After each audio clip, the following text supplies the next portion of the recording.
In 3, 2, Where am I looking? 1. Hi, everyone. Oh, my goodness. Welcome. Thank you so much for coming. This is my very first live that I'm hosting. I am a guest on a lot of lives. I might know some of you. I can't see the chat. I know David's going to let me know. So some of you might know me from Kathy Hester. I'm on her show every week. I love Kathy and Cheryl. And I've been on Chef AJ and everyone else's, but this is my first time hosting my own. So thank you so much for being here. I'm hoping to do this regularly. My whole intention to offer this up for free to as many people as possible is that I've been cooking plant-based for a very long time. I went plant-based back in college, and I was macrobiotic, and I've been raw and whole food plant-based, no oil. I've tried it all, and basically it's improved my life greatly in so many levels. But I kind of take for granted that I just know what to do. And I want to take the intimidation out of it. I want everyone to see it doesn't have to be that hard. I am not a classically trained chef. I started off taking some classes and reading a lot of books and learning about ingredients. And then after I'd been assisting one of my culinary mentors, Chad Sarno, who kind of told me, I'm actually calling him in today because I've had to organize all my dishes, and I did it on sheet pans like he does. But anyway, I learned a lot from him, assisting him. And then I finally did the Ruby plant-based culinary course, which, I went in there kind of full of myself and thought, I know all this stuff. But I actually learned a lot, like mise en place, which is getting all your ingredients measured and out before you cook your dish. So you're not scrambling and something's burning while you're grabbing something else. So being organized, and then also just having the ingredients. And I joke all the time with my clients and people who know me that if the apocalypse ever happens, just come to my house, because I always have ingredients to make dishes every day. And that's part of it, is preparation trumps motivation, having a lot of just staple ingredients. What else? I mainly teach whole food plant-based no oil cooking, because I work with the Forks Over Knives doctors, Dr. Letterman and Dr. Polday. And so I have helped a lot of our coaching patients reverse type 2 diabetes and heart disease by adopting that diet. But I myself, in full disclosure, am not strictly oil-free or salt-free, because I myself am not struggling with any high blood pressure or high cholesterol. In fact, I'm, for my age, some of you know how old I am. My doctor tells me I have the labs of a 19-year-old. But I do mainly eat that way myself and mainly cook that way at home. But around the holidays, I do allow for a little bit more processed food, a little bit more fat. And so I try to modify, and I try to talk about options for everything as much as possible. And I will, but if there's a question, obviously ask, and David will let me know. So, You want to say hello to a few folks right now? Yeah, we got who's quite here? A few. We have Pinky, who is Hi. actually Michelle Winawiak from Headwaters. Oh, Michelle. Mwah. Apple O'Day says, Apple. congrats on taking the YouTube dive. Thank you. Mona says, this reminds me of when Chef AJ was teaching out of her apartment kitchen. I talk about that all the time. That really inspired me, because I'm here in San Francisco, and it's not a great kitchen, and my oven, the temperature's never right, and I don't have any counter space. Yeah. But that's part of it. That's you don't have to have a state-of-the-art kitchen. You can do this anywhere. So let's all do it together. Okay, a couple more shout-outs just to say hello. They've been there the whole time. We have someone named Rill saying, Hi, Rill. And Rill and I had a quick email exchange. And let's try this. Dr. Lichtenfels, is that Hi. correct? Hi, doctor. Okay. Okay. And here's star of the show, Kathy Hester. Kathy, you're here. Oh. So Kathy is a huge inspiration for me. Kathy is holding my hand right now, and she was holding my hand the other day when I was stressing out about doing this. So Kathy, thank you. I'm only here because of your support, honestly. Okay, so let's get started. So we have a lot of dishes to get through. I did prep a bit, and we're not I'm going to try to do them all, but we may not get to them all. So, but I'm going to start. So when you're planning, so right now I've got to think about like what needs to have time to chill, what needs to have time to bake. So the thing that's going to take the longest to cook in the oven is going to be our pie, the dessert, because we want to have that chilled and ready to go when we're done. So let's start with the pie. And I wrote in my recipe that I'm very lazy when it comes to dessert. I love sweets, but they have to be easy. And so I developed this recipe to keep it sort of on the simple side. So I am going to, okay, I have all my trays. Here's my, okay. So for each dish, I've put together a sheet tray with my ingredients. And I am notorious for leaving ingredients out. So I've written everything down on flashcards. In fact, I did a video yesterday with if anybody saw my Instagram video of my whipped miso corn butter, I put it in the notes that it has a 1/4 cup of cashews, but of course it's not in the video. So, and I do that all the time, and I call it trial and correction, not trial and error, never error. You just sort of modify things, and it's like I left it out, so I'll add it later, or it actually was fine without it. So you can do it either way. Okay, so we're going to start with our pie, and like I said, I want to make this easy, so we're going to have the crust and the filling all baked together. I don't like to have to bake the crust ahead of time. So we're going to start out with 2 cups of rolled oats, and I call this oatmeal cookie because this is not like a flaky, buttery crust. This is like a textured crust with the soft pumpkin, so it's kind of a little bit of a contrast, but it reminds me of a oatmeal cookie. Okay, and then I, as much as possible, love to use whole dates for sweeteners. I tend to mostly use dates. I may sometimes use maple syrup around the holidays. I'll use a little agave. I'll use some coconut sugar. So I'll branch out a little bit around the holidays. That's kind of like my indulgence. So you can really use whatever you want. But for this crust, I thought I'd keep it with the dates. And it also helps it stick together a little bit. And if you are on a low sodium diet, you can skip the salt, but I'm going to put a pinch in. And the reason I like to have that in my sweet pie dishes is because if you think about your sort of nostalgic flavors from when you were a kid, the thing about those pies was that salty butter in the crust or in crust in the other parts of the pie. So to me, just a little bit of salt helps sort of satisfy that. Okay, and then I'm going to put some cinnamon in here, about 1/2 teaspoon, just some ground cinnamon. And then we're going to pulse this up until it gets nice and crumbly.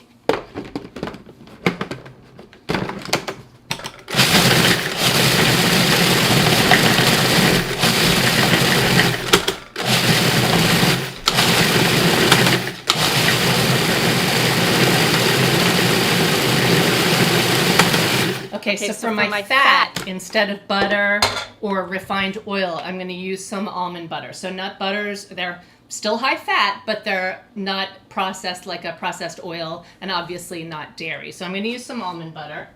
Let me get a spoon.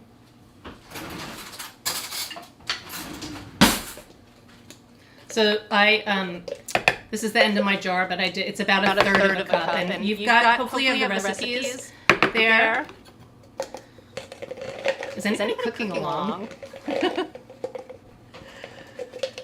Yes, no one's cooking along. The pressure's on if you are, for me.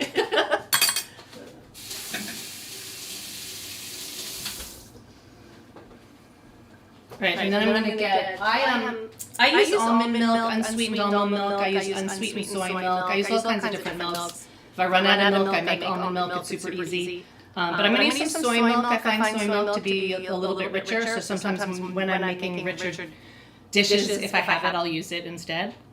So we're just going to put a little bit of that in, and what we want to do now is we want to pulse this. We don't want it to be wet, we just want it to pinch together.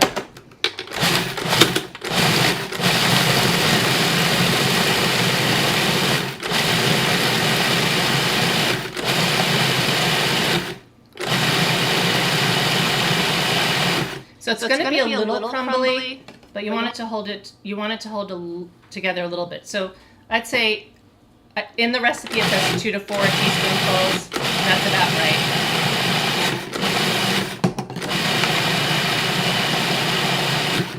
Can you see me here or no? Yeah. Okay. So, oops, I got a little almond butter in my pie dish. So let me check this. Oh, it looks pretty good. So as you can see, it kind of pinches together. So what we're going to do, and it doesn't have to be perfect because it's going to bake with the pie filling. We're going to put this in the pie pan. And again, this is going to be like, kind of like an oatmeal cookie hugging your pie filling. It should actually be a little better than this, but you know what? I'm going to go ahead and leave it because once the filling bakes into it, it's going to all come together. And what I like about these recipes is that I don't have to clean out the food processor in between. Keep going. Can I take this? Yeah, you can do whatever. So we're just going to press it into the pan. And I didn't oil the pan because the almond butter has fat in it. But you do, when it cools, you do want a nice sharp object to cut through it and to scoop the piece up because it isn't going to stick to your pie pan unless you have a non-stick pie pan. But I made one the other night, how many nights ago? And David and I ate the whole thing already. When was that? 2 nights ago? Yes. It's gone. I think the same can be said with almost all these recipes. That's true. I've been sort of experimenting with some of the ones I haven't made in a year because I only make these most of the time around Thanksgiving. Okay, so we're going to bake our pie filling in. Wait, what'd you do? I need that. Oh. I have to make the filling. Okay, I'm putting it back. Kathy, Cheryl, does this remind you of anyone? Okay, so yeah, I like this because you don't have to clean out the container to make your filling. Okay, so for this, I was macrobiotic when I first started out, and tofu was there weren't a lot of sort of options like there are now. Like no one had figured out cashews, and coconut wasn't super popular. So I have a tradition of using silken tofu for my desserts, and it's a good go-to. If you get the silken tofu in the shelf-stable containers, you always have dessert just a scissor cut away because sometimes I'll just mix it up with overripe bananas and dates and a little vanilla and make a pudding if I want something sweet. And if you're concerned about protein, which you don't need to be, it's a high-protein ingredient.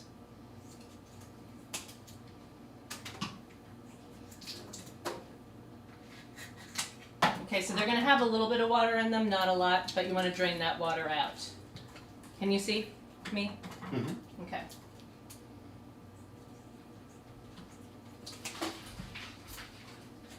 And I should probably show you the container, but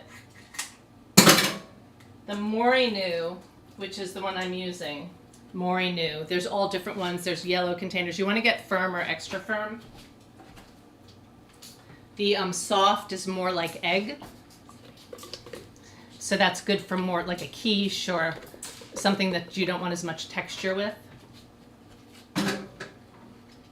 Okay, so now I'm going to only use half of this.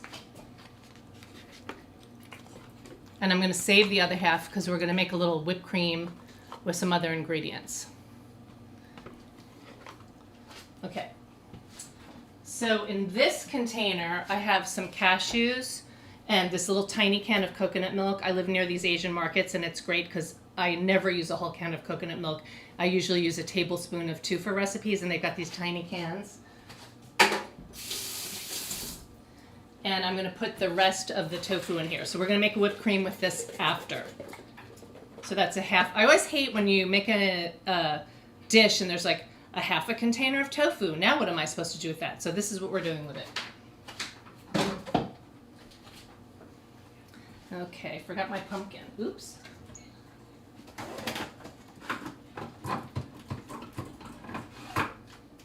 Oh, please let me have another can of pumpkin up here. Wouldn't that be funny if I don't have pumpkin? Hang on. Oh, there it is.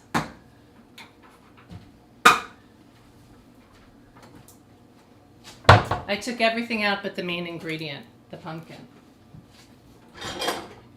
Okay. So we're going to use a whole can of pumpkin. You want to get well, you don't have to, but you want to, I think it's best to get the unsweetened, unseasoned pumpkin puree, and then you can season it to your liking.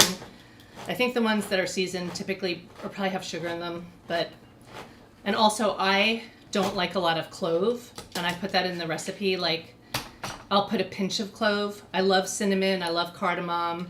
I like a little nutmeg. So if something has too much clove or nutmeg, I won't like it as much. So it's really, you can modify this if you love clove. Put more clove. So this is the filling. It's the tofu. And you know, you could, if you watch Kathy Hester, she will show you how to make your own pumpkin puree. And I learned from Kathy recently, because I had made my own pumpkin puree with leftover jack-o'-lanterns, and I was lamenting to Kathy that it never really got like that dense, it was very watery, it didn't have a lot of flavor. And she said that that's because the smaller pumpkins are the ones you want to use to make your own pumpkin puree. So I was like, duh, that's of course, because they're bigger, they lose their flavor, they get more water in them. So Kathy, one of these days, I am going to do that. Okay, so our next ingredients, you can buy pumpkin pie spice. I put my own together again because I don't love clove.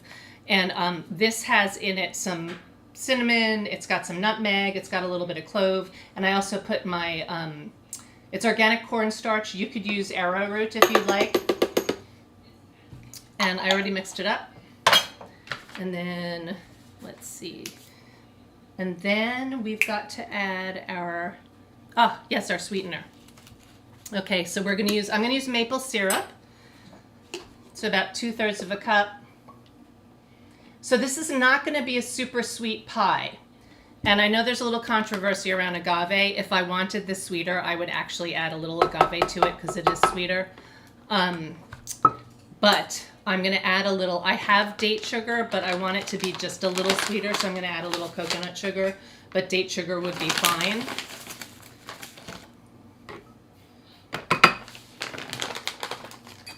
And then we're gonna blend this up and we're gonna put it in the crust. And then we're gonna bake it.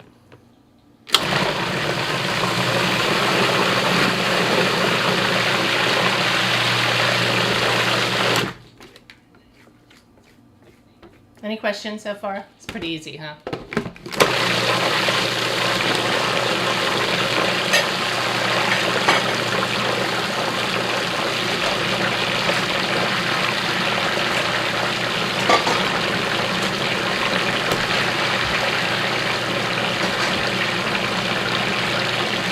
All right, so you want it to be nice and smooth.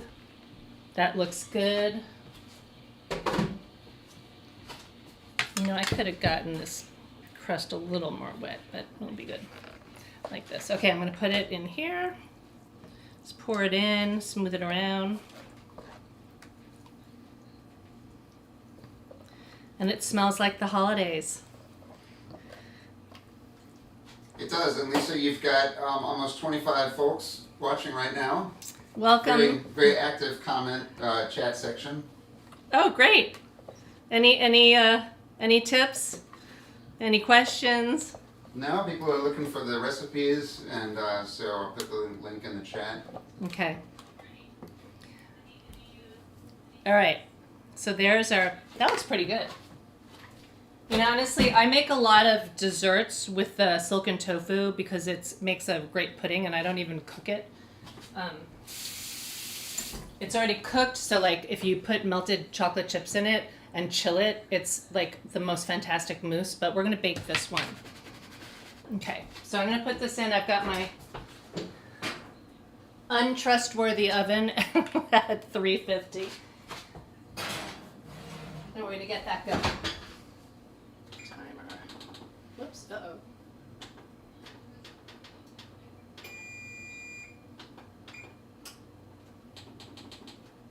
Okay, I'm just putting my timer on for an hour. Whoops.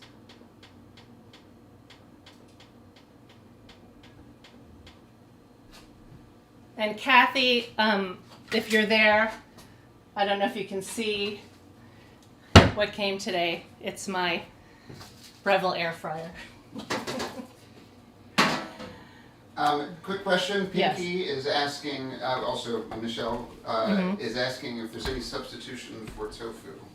Yes. I like to use, you could use coconut cream. You can use soaked and pureed cashew. You could thicken the pumpkin mixture with like agar. There are a lot of different substitutions, and I will put an option on the recipe tonight. You know, believe it or not, I make pies with a white bean base if you want like a healthier, lower fat option. But I think for this pie, you want something with a little bit of fat, so I'd go with like a cashew or coconut. Okay, so now we're gonna make our Havarti cheese. And this recipe is going to satisfy two things. It's going to satisfy a great appetizer on crackers. And then also we're going to do a kale salad with apple and dates and stuff. And this is going to be the feta condiment in it. And prior to making, the reason I came up with this recipe is because I liked this salad with a little salty, creamy cheese in it. And I love the one from Trader Joe's, but it's loaded with coconut oil.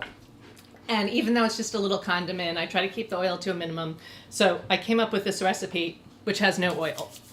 So we are going to, first, we're going to puree all our ingredients. So I have 1 cup of cashews soaked here. And we're going to add some other ingredients to that. And I did make this, I often make this with homemade yogurt, which I've got the recipe for that on my website. It's super easy, but I don't eat it fast enough and then it goes bad. So I bought some Trader Joe's. This is a cashew coconut. I like the Forager a lot because it's just cashew. I like the Kite Hill. I've made this with Kite Hill before. It's just almond. I like the ones that don't have any added oils and stuff. Okay, so to the cashews, we're gonna add some yogurt.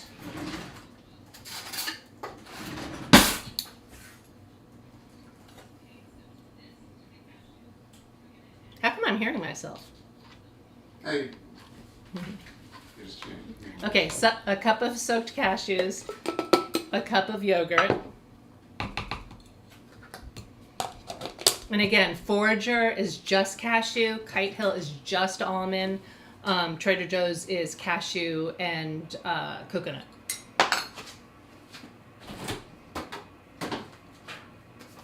Okay, this is the ingredient that gives it that nice tart cheese flavor. It's we're gonna put some sauerkraut in it, and this is a dill Havarti we're making. So it's really cool that Trader Joe's happens to have a dill pickle flavored sauerkraut, or not really dill pickle. Yeah, it's got dill pickles in it too, but I'm not going to use that part. I'm just going to use the sauerkraut. So we're going to put in 1/4 cup.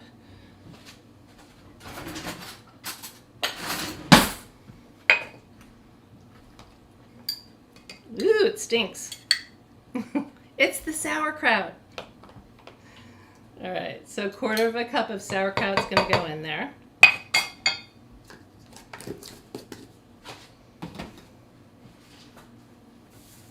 And then we're going to add some tapioca starch.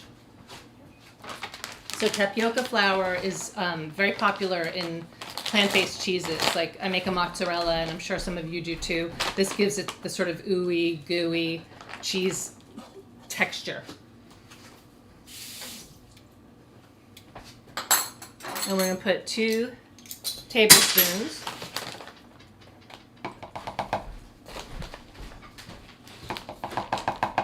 And we're going to need a little bit of milk to get this going. Actually, I'm going to grab the almond milk.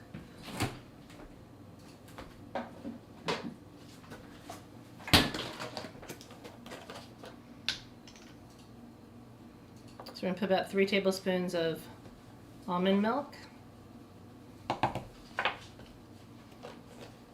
That doesn't look very pretty. And some apple cider vinegar, which is going to also add to the tang, add some nice probiotics. We're going to put a tablespoon of this in.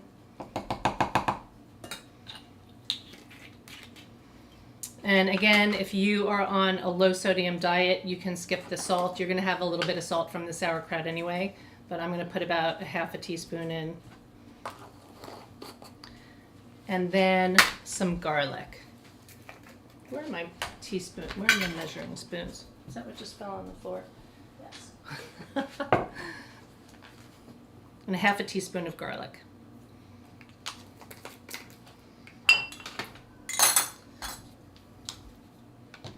Okay, and we're gonna just get this really smooth. And then we're gonna heat it up in the pan. I don't think that's plugged in. Nope.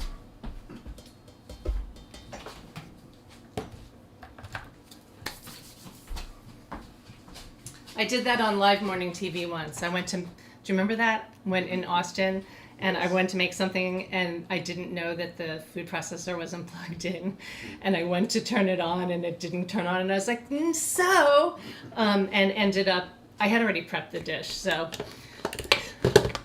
Uh-oh, is that not plugged?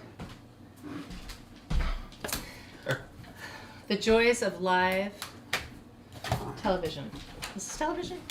Yeah, something close enough. Let's see what the problem is. I'll plug it in over here. I'll do it over here. Okay. Oh, yes. Did you figure it out? Go ahead and plug it in there for now. Is it the same thing? Actually, you know what? No, it's good to go.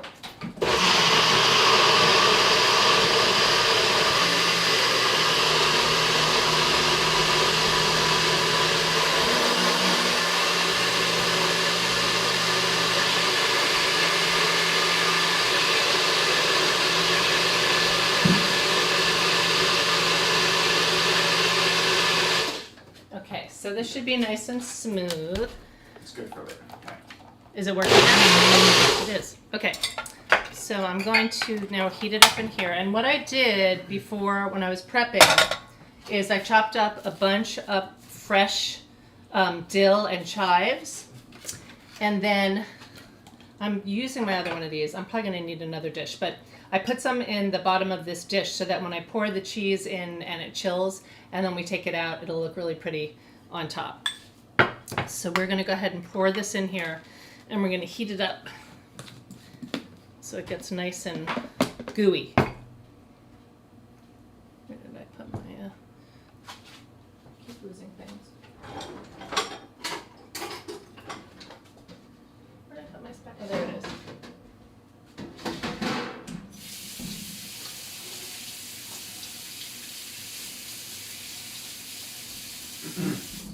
Okay.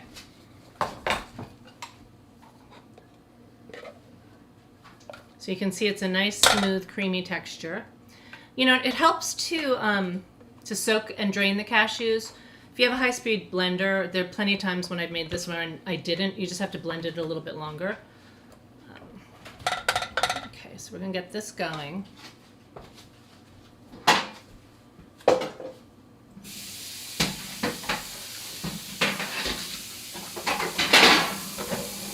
Kathy and Cheryl say that happens to them all the time with the power, and at least you didn't blow any fuses. Not yet. Okay, so we're gonna get this all nice and gooey, and we're gonna put it aside, and then the other ingredient that is gonna help the texture with this is agar powder. Now back in the day when I was macrobiotic, I used to use agar flakes, which now it's so great to have the powder because you don't need as much of it, and the agar flakes are kind of pricey. So I really like having the agar. So after we get this cooked up, we're going to set it aside and we're going to just cook up the agar to dissolve it in another pan, and we're going to add it to this and we're going to blend it up again. So I don't know why I put this aside.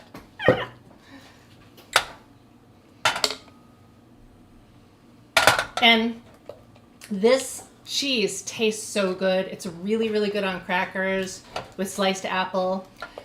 I do want to work on it a little bit more to make it just a little more firm.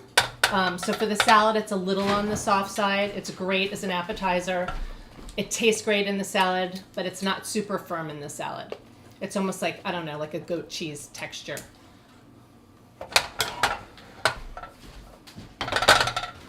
Can you see everything okay? Yeah. And I'm not gonna move on to anything until we get this going, because you kind of got to keep your eye on it. Any other questions coming up? What was the powder you put in the cheese to thicken? That was tapioca starch. That was, where did I put it? Tapioca flour, tapioca starch. Okay, and that is really, I think, I don't know, I've made different types of cheeses, but really for texture, you can't go wrong with tapioca starch. Potato starch is similar. Cornstarch for certain things, but not for, I don't think I've ever used cornstarch for sort of cheesy things before. Yeah, I always have, so, the pantry staples are really important. I always have organic cornstarch, and I always have arrowroot powder, and those are kind of interchangeable, but I just usually have both of those. I always have tapioca starch for this purpose, for making cheese. And those are just like, if you have these in your pantry, they keep for a long time, and it's pretty easy to throw, especially if you're making, like, if we're having pizza night, I love to just make a quick, because it really is pretty quick, a quick cashew mozzarella. Okay, so you can see that this is getting that sort of gooey, stretchy cheese consistency. That's what we want here. Don't want it to stick to the bottom of the pan. Okay, so I'm going to set this aside, and we're going to work on our agar mixture. So, speaking of agar, Kathy Sabo said she found it in the grocery store for the first time recently, but it was really expensive. Yeah. Are there any substitutions you can make?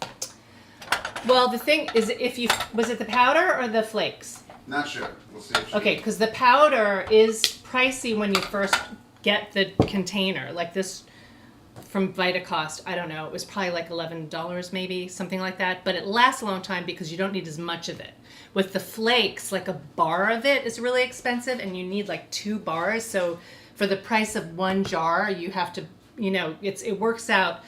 This is the kind of thing, it'll be in the pantry for a while, and it'll last you, because a little goes a long way. So, Kathy, anyone, maybe, I don't know, I've never worked with pectin. I mean, it's supposed to replace gelatin, which is disgusting, which is made from boiled bones. So yeah, I can't really think of, and you know what, honestly, I've made this cheese so many times, and there's probably been a time or two when I forgot the agar. Because I forget ingredients all the time. So you'll still have a great cheese, it just won't have it won't be as firm. So the agar just helps the texture. It makes things more sliceable. But between the cashews and the tapioca, it's still gonna have a nice texture. Okay, so we're gonna do a 1/2 cup of water, and we're gonna do a tablespoon of agar. So what we're gonna do here is we're just gonna dissolve the agar in the water. Oops, that was graceful. Did I put the flame out? No. We're going to dissolve the agar in the water.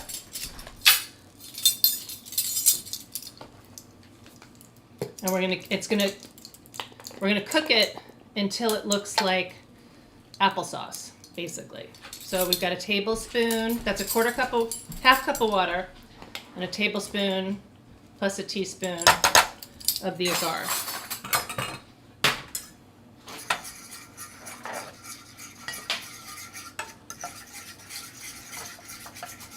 Don't let me forget to put the herbs in it. I know I'm going to forget them. Here, I'm going to put them so I don't forget them. Because we want to mix these in when we get the agar in there. Actually, I can mix them in now. Okay, so I have extra dill and chives here that I'm going to put in the cheese. So we'll have it on the outside, but also mixed in. Okay, so you see the agar pretty quickly is thickening up here. And I'm just going to cook it for a minute till it gets really super thick. There's no more liquid. It's like gets gelatinous.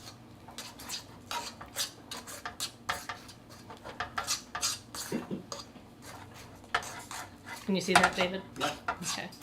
Are you going overhead? I'm yeah. doing it, yeah. Oh, okay.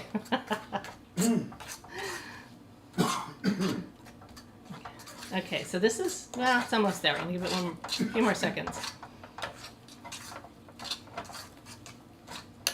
Okay, so now what we're going to do is we're going to add all of this back to our blender. Oh, you know what? That's why I didn't put it in yet. Okay, so what you would do is you would whip this up and then you would mix the herbs in. But that's okay, so it's going to be a little bit green.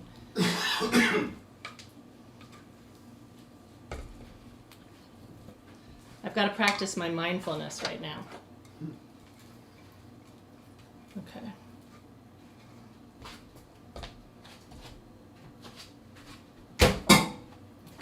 And then we're going to blend this up. So if you're doing this at home, wait to put your herbs in. There was a reason why I was waiting. It's not going to mess it up. They just won't really be pieces in there.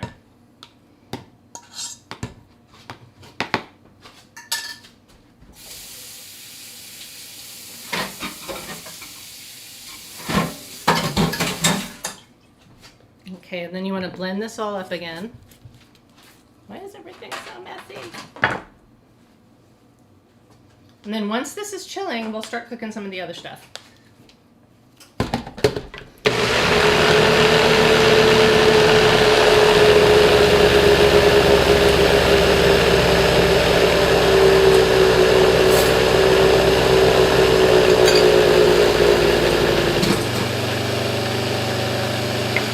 Okay, so now we're going to take our mold that has our chives and our dill, and we're going to spread this in there, and we're going to let it chill in the fridge for at least an hour. And I'm actually going to stick it in the freezer. You can speed it up, just don't forget about it.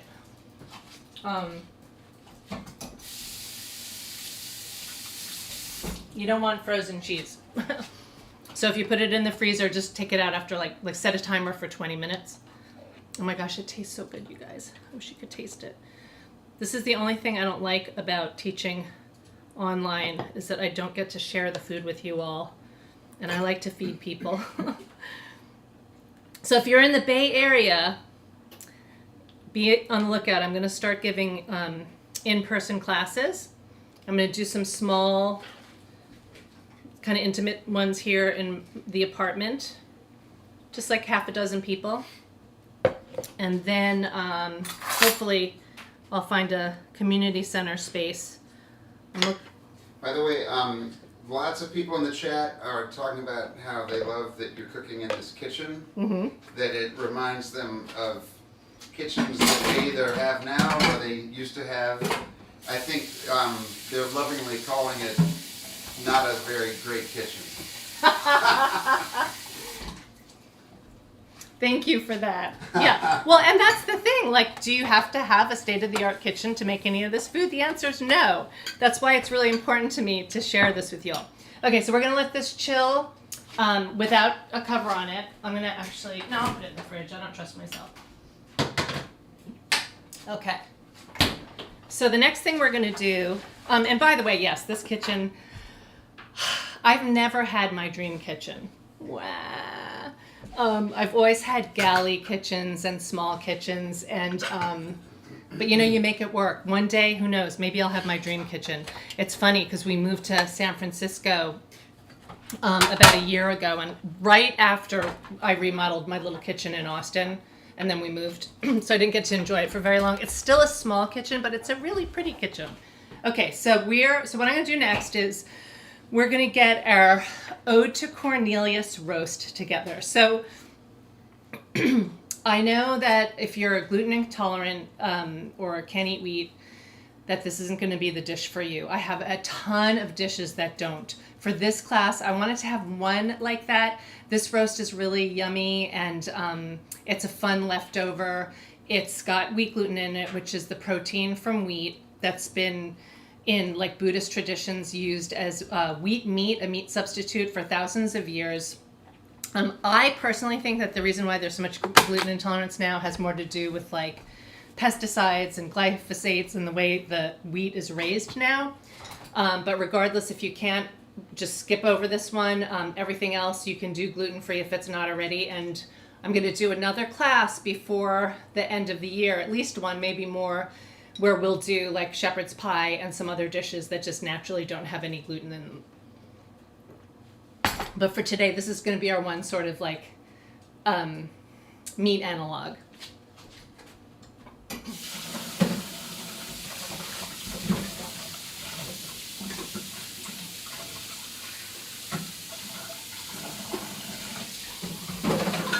And putting up a picture here of Cornelius on the screen. Putting a picture of what? Of Cornelius. Oh.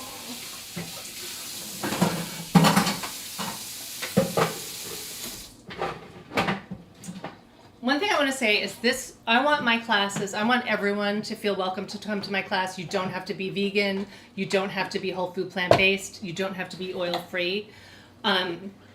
I have no judgment and there's no shame. The number one rule here is kindness. We accept everybody's choices.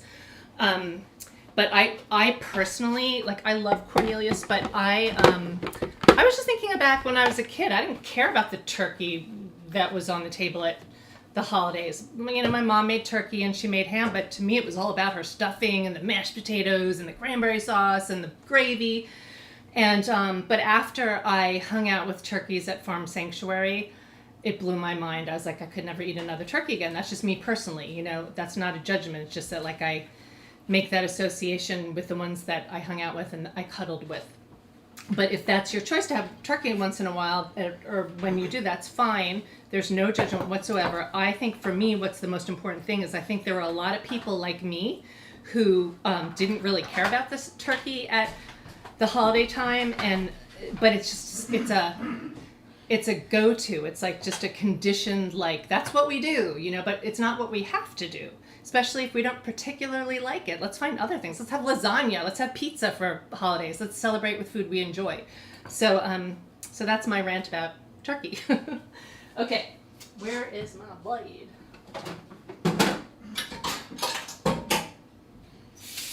I might need a set of eyes. Oh, here it is. I always do that. I can't see things right in front of me. Okay. So we're going to do the Ode to Cornelius turkey-less roast. And I wanted to make this with whole chickpeas because I really love chickpeas, but it didn't really, the texture wasn't right, the flavor wasn't great. So I made a very super easy chickpea tofu. And I've made chickpea tofu a couple different ways. Oops. I've made it, this one is with chickpea flour. This is so easy. And I recorded a video making it yesterday, but I haven't actually posted it yet. But it's just chickpea flour with water and a little turmeric and salt, and you just stir the heck out of it when you're cooking it, and it gets pudding-like, and then you chill it, and it becomes like tofu. And then you can make the silken kind I've made before, which I'll have to post that too. The silken is going to be a little too soft for this. The silken you actually use whole dried chickpeas that you soak overnight, and then you puree the dried chickpeas with water and put them through a cheesecloth, and you do the same thing. You cook it until it thickens and chill it, and that makes a great sort of egg replacement or egg substitute or an omelet. But this one is good for the turkeyless, the corno roast.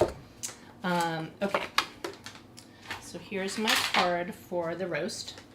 So this is, like I said, our one dish with that's going to have some extra gluten in it. And we're going to do 1.5 cups.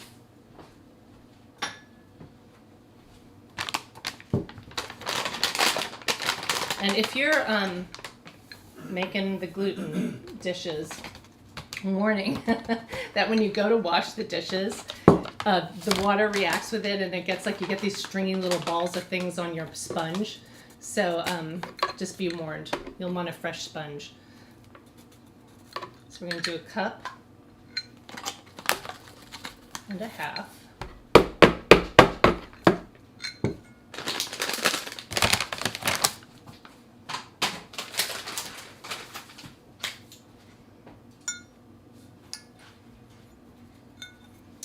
And then I like a yellow miso for this. And I wanted to show you, this is a chickpea miso I got in bulk at Rainbow Grocery. Chickpea miso is like my favorite. It's such a versatile one. But I also have white miso. I have a couple of different kinds of yellow miso. I have red miso. I have barley miso. I've been using miso for many, many years when I cook. It's back from my macrobiotic days.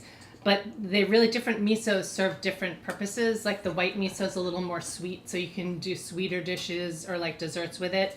I find the yellow and chickpea misos to be a little more neutral. Red miso is like a darker, you make like more of a spicy sauce or a heavier sauce with it.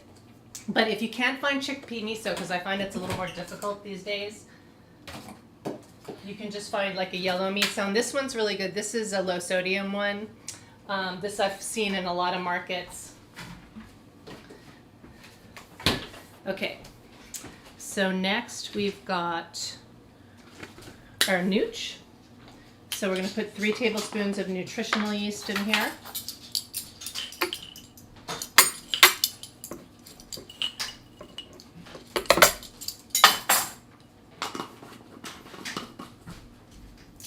And then I used to use, and I still use it sometimes, I really like Edward and Son's chickenless broth, and I like the Better Than Bouillon no chicken broth, but it does have oil in it. And so today I'm going to use this. I don't know if you've heard of it. It's Hella Fat, P-H-A-T, no chicken bouillon, and it has a really great flavor, and it's like a kind of a healthier version of a chickenless flavor. But Butler Foods, oh yes, I have to remember to soak those. Butler Foods, that makes the soy curls, also makes a chicken flavored powder that's really good. So whatever you want to use, we're just going to use like a teaspoon or 2 of this for flavor. Actually, let's go with 2. And then I like to use a little poultry seasoning, just that sort of nostalgia. I got mine in bulk, so I'm going to put a teaspoon of that. It's got sage and marjoram and herbs and stuff in it. I like to put a little extra onion and garlic. And the fun part is after we steam this, so this is a dish that you're not going to finish today. We're going to steam it and then chill it and then roast it tonight or tomorrow. But I've got one that I've already steamed, and so I'm going to show you how to roast it. And this is such a fun thing to have around. Like if you ever buy tofurkey, this is your own tofurkey basically. Okay, let me make sure I got everything. Yep. Okay, so the trick with this is that you just want to pulse it just enough, and it's going to turn into a ball, and then we're going to shape it into like a little turkey breast size, and we're going to steam it. I'm going to get my foil ready. Let me know if it's getting too messy over here. No? No? Okay. Actually, maybe move those soy pearls out of the shot. Oh, okay. I put them there so I won't forget to soak them. Okay. Okay. I really am going to try to do this in 90 minutes. Okay. All right, so we're going to pulse this up until it turns into a blob of dough, basically. See, it happens pretty quickly.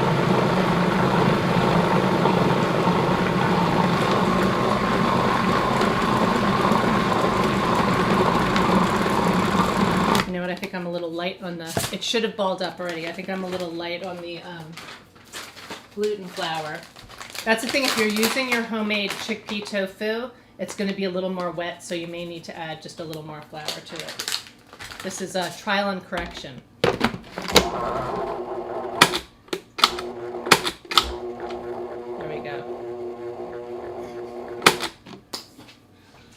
What are you laughing at? Oh, that was the moment that the fuse would blow in the alternate version of this. I think I didn't put enough gluten flour in here.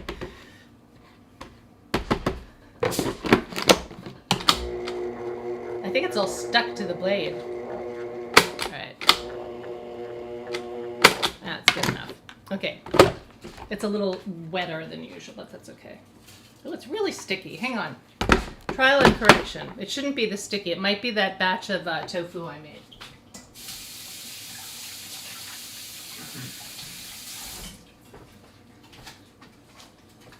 This only happens on live TV. I'm like, did I leave anything out? I've only recently been making it with the chickpea tofu, so it's so far pretty much been coming out great.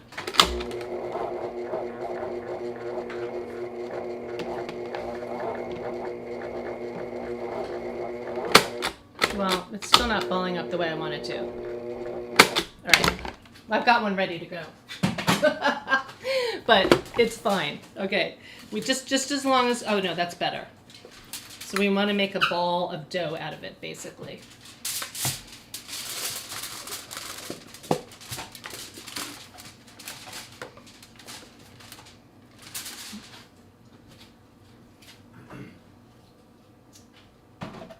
Oh, why it's so sticky? I guess my tofu just had a little more water in it.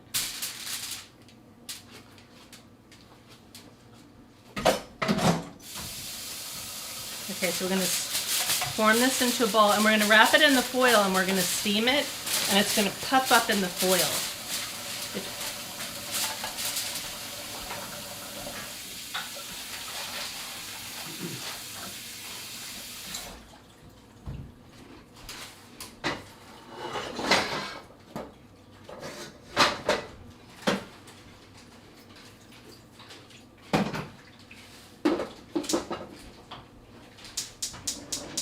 The pie smells really good, you guys.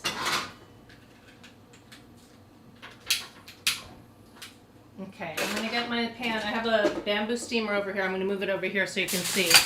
But I basically shaped this like a little turkey breast. And now we're going to wrap it up. And we're going to steam it for an hour. And it's going to puff up in here. And then we're going to let it cool and we're going to chill it. As soon as the water comes to steam, actually, let's do this. Let's prepare the one I've got instead. Can you still see here? Mm-hmm.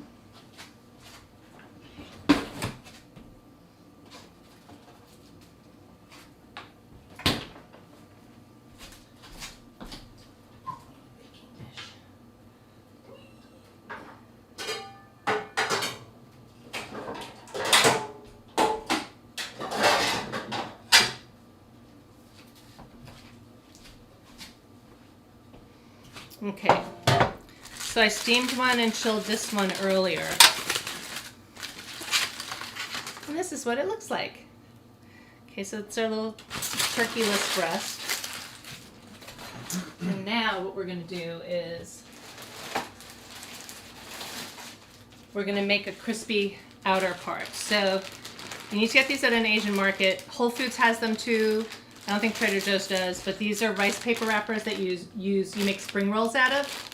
And they also actually, these are kind of older, but they also have the brown rice ones. But I'm used to using the white rice ones. You can use either.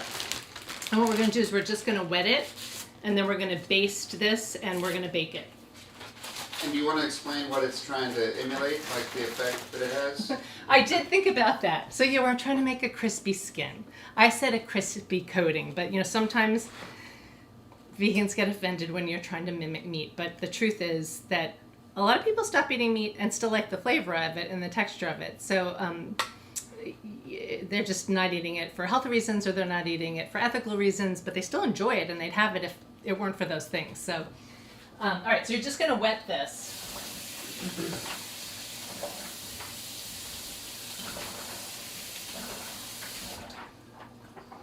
And it will soften. It's wet now. It'll soften a little bit. Now, I made a little basting liquid here. You can, this is a combination of tamari, fresh garlic, thyme, rosemary.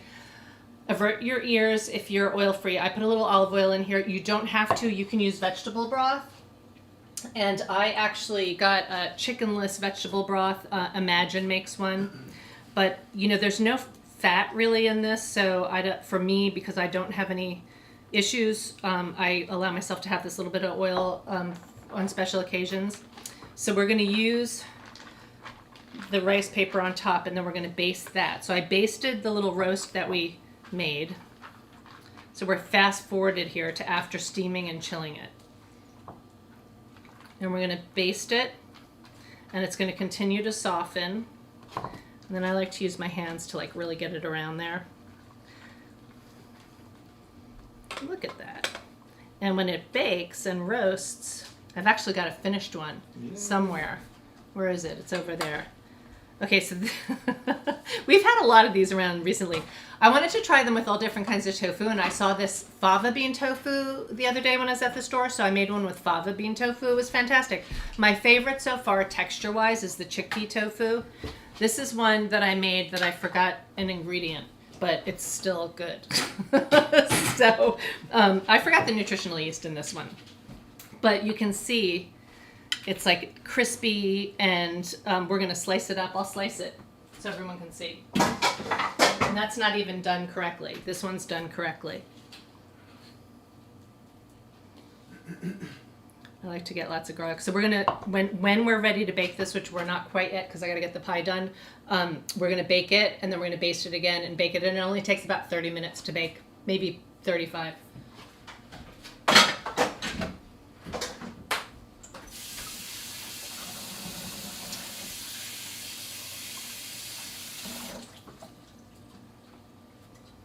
Okay, so we're going to set that aside for now. Any questions about that roast? I kind of had to do it in stages to show everybody. Okay, so we've got the Havarti chilling. We've got our roast ready to roast. We've got our pumpkin pie in the oven. Okay, so let's work on stuffing. And then I'm going to make a chicken and dumpling dish. And that dish we're going to use as our chicken. I wanted to give two different options. So there's Butler soy curls, and if you live by an Asian market like I do, they have super cheap versions of this in different shapes. It's just basically like the skin that forms after they boil soybeans to make tofu, and they dry it out, and when you reconstitute it, a lot of you are probably familiar with Butler soy curls, but it makes a great chicken analog. But then I also love mushrooms. So the other thing I'm going to use are these trumpet mushrooms.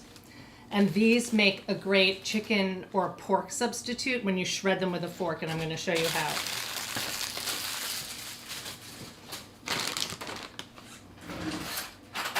You know, when I was a kid, excuse me, my mom was from the South. So there was a lot of fried chicken around, chicken gizzards. She made sweetbreads, which I never ate, and like tripe. And then my dad was from the Philippines, so there was a lot of pork. There was a lot of, just like pig's ears and pickled pig's feet and things like that. And I didn't like pork when I was a kid, and my Filipino relatives just thought there was something wrong with me. I didn't like it. But I like to make dishes like, I don't know, sloppy joes or different like kinds of tacos and kind of mimic it. So what I'm doing with the mushroom here is I'm shredding it with a fork, and it kind of turns into like a chicken meat texture, and it kind of breaks apart. So you just shred it like that. Can you see that, David? Yeah.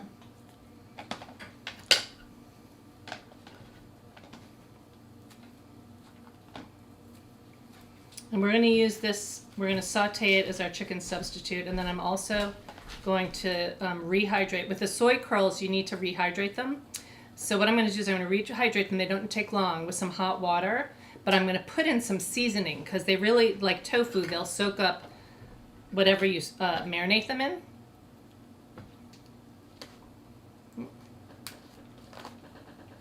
And I think for the purpose of this class, I'm going to do the mushrooms and the soy curls, but you can just do one.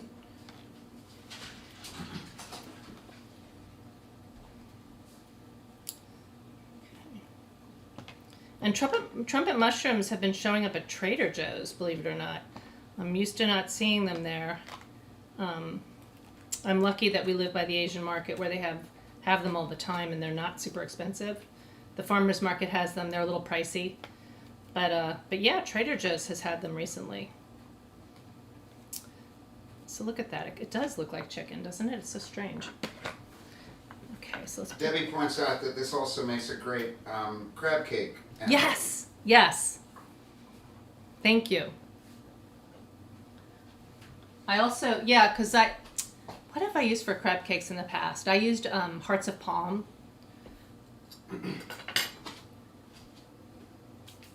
Does anybody else have applications for it? I've made pulled pork and chickeny things with it.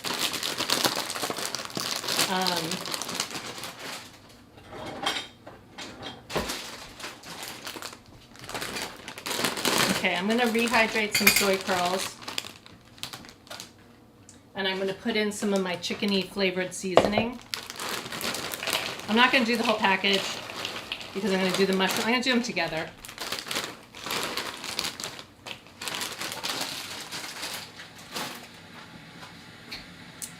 And I'm going to use some of this no chicken hella fat in here.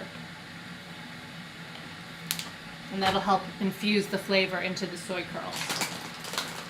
And then what I'm going to do is, I'm going to do my pan. Oh, here it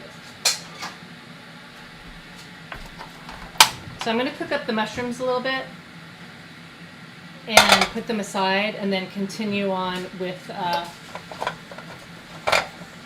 other ingredients. Hang on, let me see. Oh, and the other thing I'm going to do, okay, so at Thanksgiving time, I think I wrote about this a little bit. You can do yams a gazillion different ways, but like when there's so many different things with so many different ingredients, I like to have a few things that are kind of simple. So I always choose to do that with the yams. I just do baked yams, but for fun today to make them a little more sexy, we're going to do a miso corn butter. But we're just going to roast these because they're so easy, and I got my new air fryer today.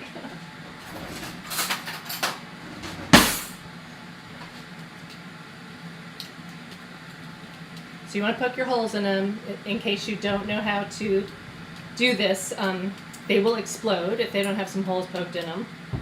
I scrubbed these really well, and I'm just going to do them in the air fryer.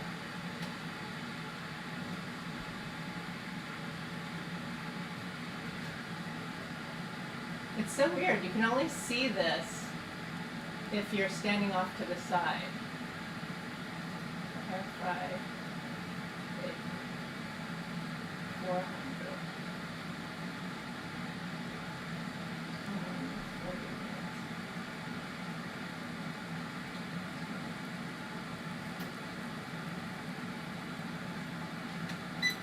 Okay, we'll see if we blow a fuse. I like to roast them in the air fryer at 400, about 30 minutes. You can check them, after 20, depending on the size. So we're going to get these going to make sure they're done in time. Okay, so I'm going to have my chickeny stuff set aside, and we're going to get working on the stuffing, and then we're going to do the dumpling stew. So there's my soy curls. I'm waiting for the water to boil. And then, okay, so this is my mom's chestnut stuffing recipe. And this was my favorite thing when I was a kid. The night before Thanksgiving, my mom would get the fresh chestnuts in the market. Like you see them everywhere this time of year. And she'd roast them, and my job was to help her peel them. And half of them went in my mouth because they're, to me, such a delicious snack and now so nostalgic. But I am definitely struggled with roasting my own because it's a lot of work. It's definitely a better value to do it that way. However, we live by all the Asian markets, and they sell packages of roasted and shelled chestnuts for snacking. So that's what I'm using today. So I got the roasted chestnuts and I chopped them up roughly. And I had a loaf of this oatmeal porridge bread to make my stuffing.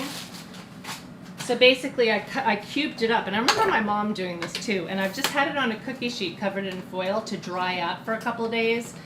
If your bread is super moist, you can put it in the oven. You don't want to toast it, but you want to get some of the moisture out of it to make your stuffing. So we're going to get the stuffing going first. I'm going to rehydrate my soy curls for the dumpling dish. So those won't take long at all.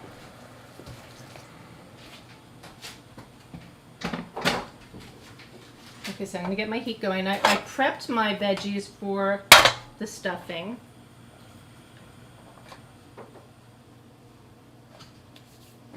And we've got carrots and celery here. You can put, not carrots and celery, onion and celery. My mom, it's funny, I made the stuffing just like hers every year. And then one year I put carrots in and she's like, I don't put carrots in my stuffing. So I was like, okay, I won't put the carrots in anymore. And then if you do eat oil, you can spritz a little bit of oil in here to saute.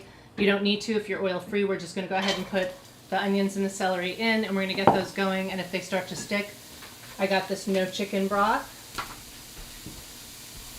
And even if you do eat oil, this is like a perfect example of something that you don't really miss it because it's got so many flavors in it.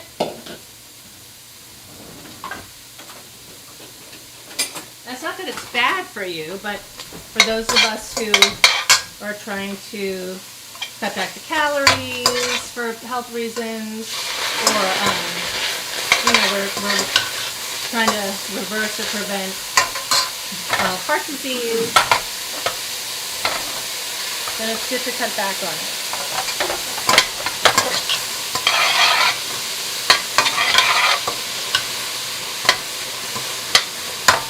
We're going to cook these till they soften, and just use the broth so it doesn't stick. Looks like I had that up pretty hot, but that's all right. And then we're going to let that soften a bit, and we're rehydrating our soy curls for the next dish that we're going to do in this pan. So I decided to do the stuffing, get that going, and then we can go right into this pan without washing it because it's a lot of similar flavors. So for our stuffing, I've got my bread. I'm going to saute some onions and celery, and we're going to add some garlic and herbs and our breadcrumbs and our broth. We're going to make a little, I already put my mixture together. I put a little herb mixture together that has rosemary and sage and marjoram and a little dried ginger. Again, this is my mom's recipe, and I absolutely love it. Super simple.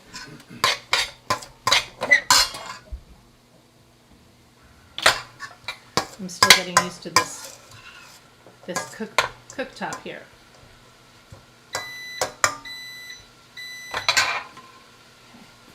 No questions? Okay. Trying to get in the rhythm here. I don't want to forget anything. Okay, so then we've got, so we're going to get the stuffing going, and then we're going to go to the chicken and dumplings. We've got the yams going, and then we're going to do our sides and condiments and our salad. How are we on time? We got 19 minutes. 19 minutes. Oh, seriously? Yeah. Oh my God, you guys. I guess I'm not going to do it in 90 minutes. The good news is this video will live on YouTube, so you could go back. That's what I get for chatting. I have done that, though. You know, what inspired me to do it is that I used to teach classes at the Whole Foods Medical and Wellness Center, and we would, and they were very popular, and we loved it because everybody came and everybody got to try the food. But I always, like, when I can't decide what I want to make, I just want to make a bunch of different things, and I always want to have options. It'd probably be smarter if I'd be like, today we're going to do chicken and dumplings, and next week we're going to do the corno roast. But no, I want to do it all today. So, but the recipes are all there. So if you can't stay, I'm going to continue with the video, and the recipes are on the website. What next? I could be cooking something else while we're doing this. Okay, so let's do the gravy. I chose this gravy recipe because it's so easy. And I already put the seasoning in the pan. It's got some flour, so you can use whatever flour you like.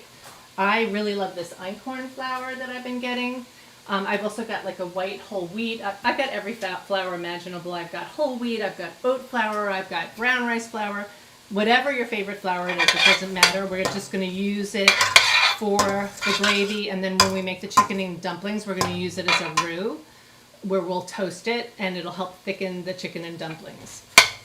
But for the gravy, right now in here we've got the flour, we've got nutritional yeast, I'm going to add some tamari, some Dijon mustard, and we're going to get some broth going in here. You don't need to saute anything. We're just going to whisk it together, and we're going to cook it till it thickens.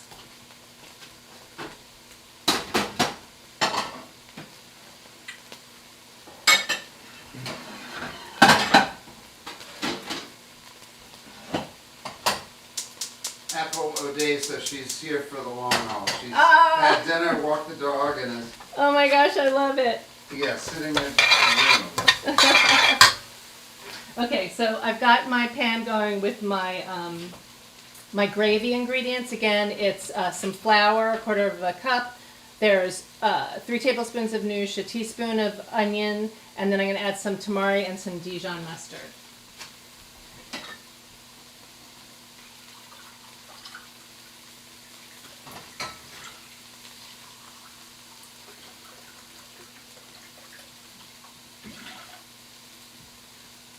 I like Imagine Foods because they have a lot of low sodium options with their veggie broths.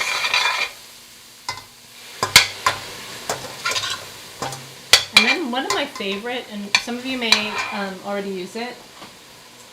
I mean, most of the time I don't buy these because I always have a giant tub of the Better Than Bouillon vegetable seasoning around, and this one doesn't have oil in it. The chicken, no chicken one has oil in it, but I got this at Costco. And this lasts a long time, and it's very cost effective. Like, these can be a little pricey. So this is just like a teaspoon with like 8 ounces or 12 ounces of water, and you've got yourself a delicious stock. So you don't have to use these. And I'm always trying to be conscious of that because you don't need to, there's this misconception that eating this way is really expensive, and it doesn't have to be.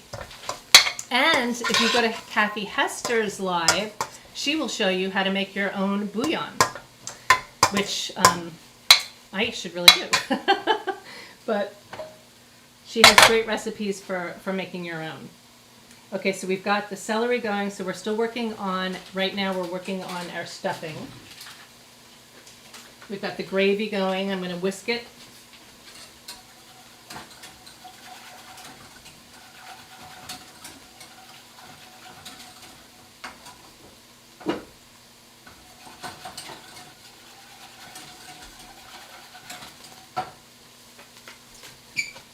Now I'm going to add my garlic.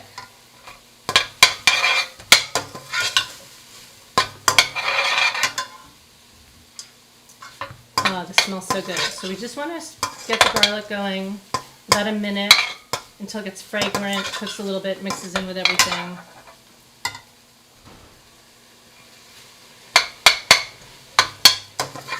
And then we're going to add the flour. Sorry, wrong recipe. We're going to add the herbs.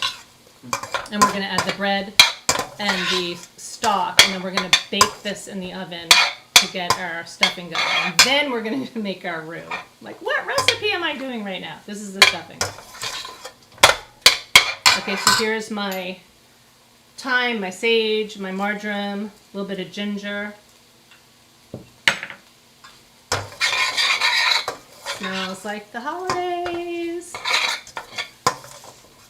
What are your favorite herbs? Mine are rosemary is definitely one of my favorites. I love it. And I know some people don't like it. It's a little strong for them. I love marjoram.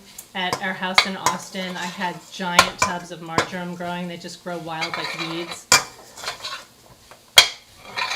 Anybody have any, like, secret ingredients for their holiday stuffing or, I don't know, anything? Something that's unusual. I love to hear about that. Like, my mom puts ground ginger in here. I wouldn't have thought to do that.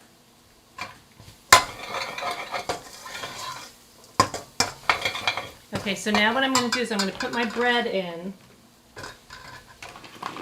And you kind of have to eyeball it. It's usually around a half a loaf or so.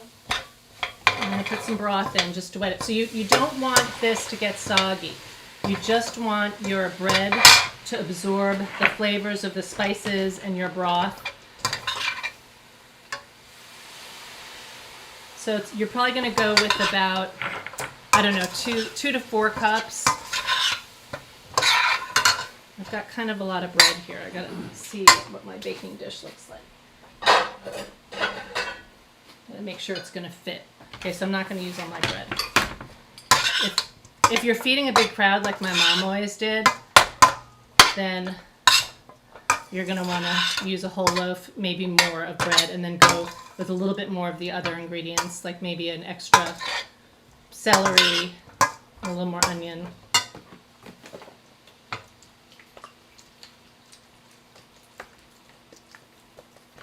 So again, not soggy.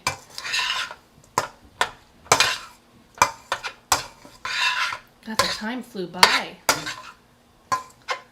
See, so they're absorbing the broth and all the flavors.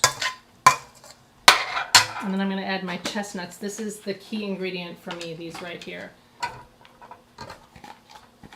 My mom made 2 stuffings. She made an oyster stuffing and she made a chestnut stuffing. And then when I started cooking for myself, I've made cornbread stuffings are really nice. I had a really good recipe. I think it was from Real Food Daily, Ann Gentry. She was a pioneer in the plant-based food movement, and she opened Real Food Daily in California and wrote a couple of cookbooks. I still have my Real Food Daily cookbook. So she has a really good cornbread recipe I used to make. But I really love the traditional stuffing, like Mom made. I'll have a little taste. Oh, wow. We have a few secret family ingredients popping into the chat. Oh, excellent. Please share. Kathy Esther loves rosemary and marjoram. Which same. I love marjoram. That's what I just said. Okay, Apple. Of course you do, Kathy. Apple loves fennel bulb in her stuffing. Fennel bulb. Oh, wow. So did you saute it with the onions, Apple? I guess we'll find out. Vivian likes walnuts and cranberries. Good idea. Michelle, aka Pinky, this is a dish, not an ingredient necessarily, but quinoa with mushrooms. Ooh. And Kathy Savo was talking about horseradish. Oh, wow. Which she used to use in deviled eggs before she stopped eating eggs. But I love horseradish. So horseradish in stuffing? Or in deviled eggs. Oh, in deviled eggs. Yeah. Okay. So you could do deviled potatoes with horseradish. Yes. You could do like the, where you take the little potatoes and you boil them and you cut them in half and you scoop them out with a melon ball scooper and you mash up the middle with you could do chickpeas and some black salt and get them all eggy tasting and add your horseradish to those probably. Like those potato skins they used to sell at Finnegan's and all the chain restaurants. Okay, so you can see this is like moist. I know people hate that word, sorry. But it's also, it's not too dry. It's not soggy. This is exactly how we want it. Okay, so now what I'm going to do is I'm going to put it in my casserole dish here. Oh my gosh, it smells so good. I love stuffing. Oh my god. Can I tease this? We're having Thanksgiving for weeks around here. Okay, can you see this? Okay. So I didn't use all the bread because I knew it wouldn't fit. That was good. And then I'm going to just sprinkle it with a little sweet paprika. See, for me, it's all about the chestnuts. Chestnuts, again, can be pricey if you buy them in like a jar at like a gourmet market or something. The Asian markets have them cooked and peeled, super inexpensive, and the least expensive is getting just the raw chestnuts. They're really easy to roast, but they're a pain to peel. So you have to put like an X in them before you roast them so they don't explode. You know that up? But if I'll attach the recipe for roasting your own chestnuts to this recipe.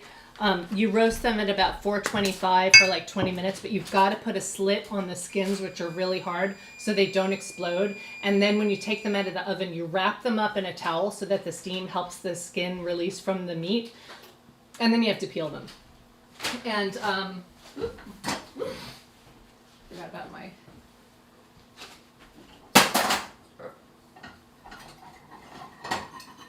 So here's my gravy, which took 20 seconds to cook. I'm gonna add, I think, a little bit, but it's just a really, oh my gosh. You smell that, David? Oh, it's so good. It's so simple. You don't even have to saute anything. So that's gonna be our gravy for later. And then we're gonna take the pie out. So before I get started, okay, so I put the paprika, sweet paprika on top of my my stuffing. And I'm gonna stick that, now the pie just beeped. So I'm gonna stick this in the oven for like 20 minutes with covered, and then I'm gonna just broil it to get the top a little crispy, and I'll try to speed up the rest of this stuff. I really want to get to the dumplings though, for those of you who aren't going to eat the turkey roast, because you can make that completely gluten-free.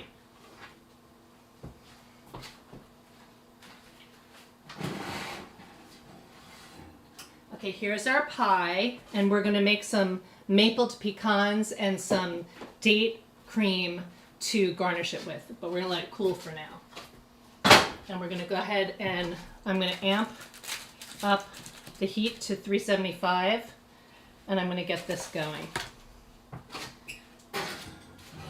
The hardest part when you're making a lot of dishes is figuring out like the times and the temperatures, if you're using ovens and stuff, and you know, you might have to adjust a temperature for something so that you can roast several things at the same time. But I had to share the story of my mom, again, who's still alive, God bless her. She lives in upstate New York. She's 85. But there was a time when I was a kid, I don't know how she did it. She, our stove in our kitchen was broken, and she had 4 kids. And we didn't have an oven for years. And she would do these entire Thanksgiving meals for a dozen people without an oven. And she did the turkey. Somebody gave her something called a kamado, which nowadays is called, I think, an egg. It's called an egg. It's that outdoor clay thing that you can bake in. It's like a clay oven. And someone had given her one, and so she did the turkey in that, and everything else like on the stove in our kitchen.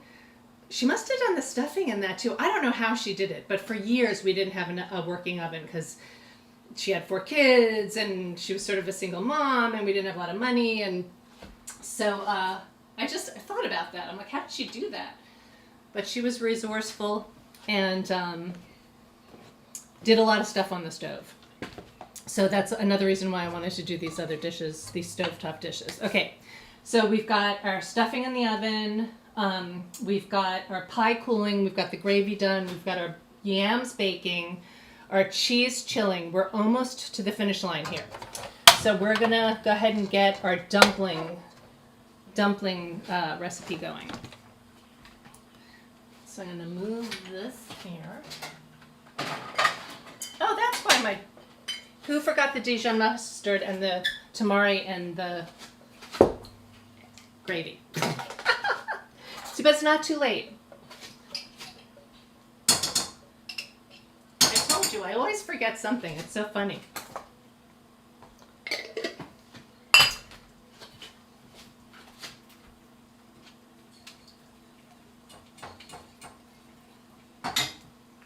All right, that's fixed.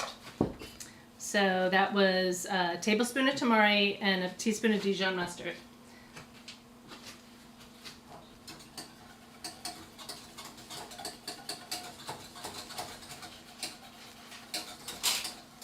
Okay, let's get this going.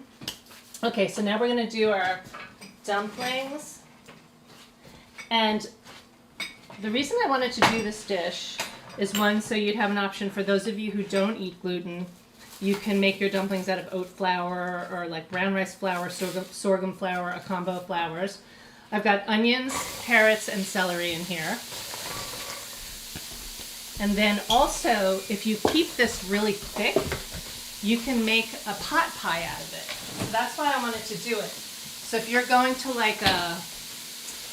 a potluck, you can either impress them with this dumpling stew, And you'll drop the dumplings in. We're going to do that before I finish and show up with that, and everybody's going to love it. All the omnivores will love it. Or you can get some store-bought dairy-free puff pastry and make a pot pie with it, which is also very impressive.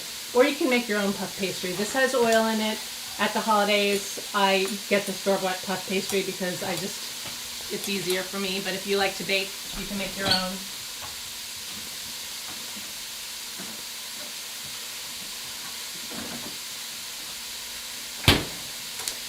So that's why I like this recipe, because it's a dumpling recipe or it's a pot pie recipe. What?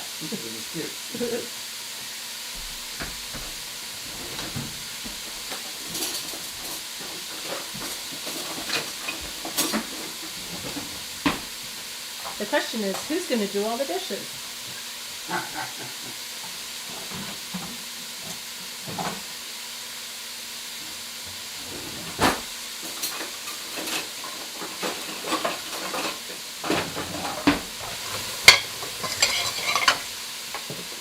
So we're going to soften these up for our dumpling stew. And these are hydrated already. I actually am going to drain them so they're not all soggy.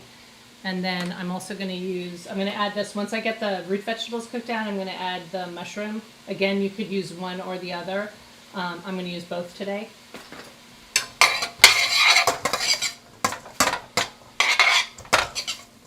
So you want to get these softened a little bit.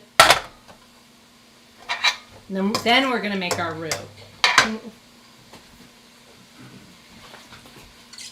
And I've got my flour here. I'm going to use my einkorn flour. I've got my herbs. And I went ahead and put my dumpling flour and seasonings together. It's in the recipe. It's got rosemary. It's got thyme. I used my einkorn flour. No thyme. I put just rosemary in here. And it's got a little bit of baking powder that'll help the dumplings fluff up a little bit. And we're going to use some milk. And I'm going to put a little bit of cashew cream in it for a little fat. Because dumplings have oil in them. So let me get that ready. Ooh, what a mess.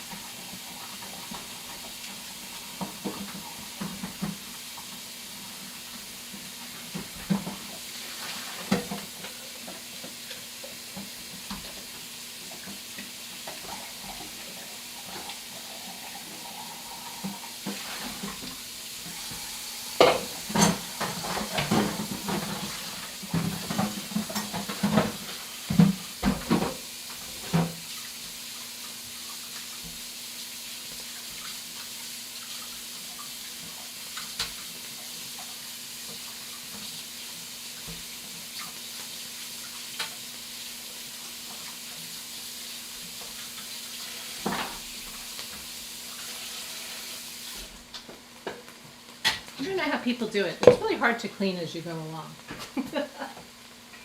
I could do it to a certain point.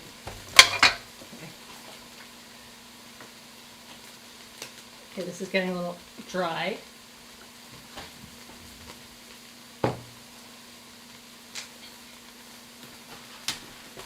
Has anybody read Lessons in Chemistry? It's such a good book, and I just started watching the series on Netflix. And I'm just getting to the part, I don't want to be a spoiler, but where she's cooking. And what is it she says? She says, set the table, children. Mama needs a little time to herself. Right? I love that. Anyway, the book was fantastic. The show's pretty good. She was a real feminist before her time. It's about a woman scientist who isn't taken seriously by men scientists, but she's taken seriously as a cook for television. Okay, so onions, carrots, celery, and then I'm going to drain these soy curls.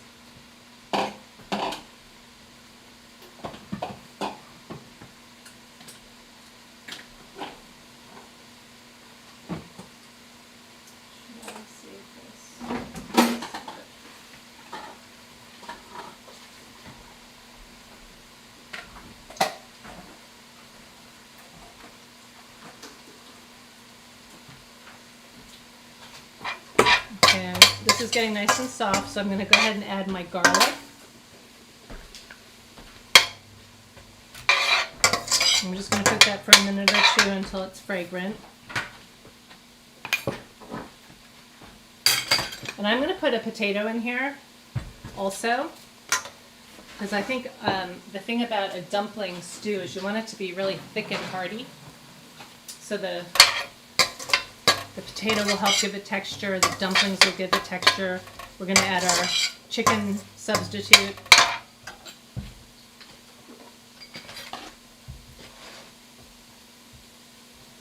Right, and I'm just going to cut this into small chunks. I leave the skin on, especially if they're organic potatoes.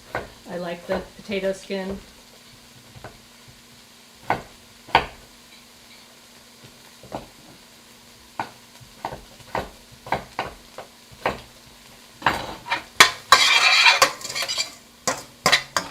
I'm going to go ahead and add, I was going to cook the mushrooms separately, but I'm like, why? What? There's no point. In fact, we can go ahead and put the soy curls in too. You want this to be hearty. It's a dumpling stew, right? So we're just going to cook these a little bit, and then we're going to add our roux. I'm going to put my herbs in. So we've got rosemary, thyme, a little poultry seasoning. So onions, celery, carrots, garlic. We've got our mushrooms and our soy curls. We've got our herbs and our spices, or herbs.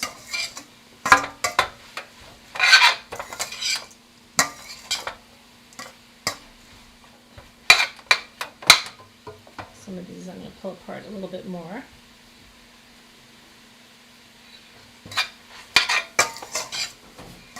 Okay, this is where we're about ready for our roux.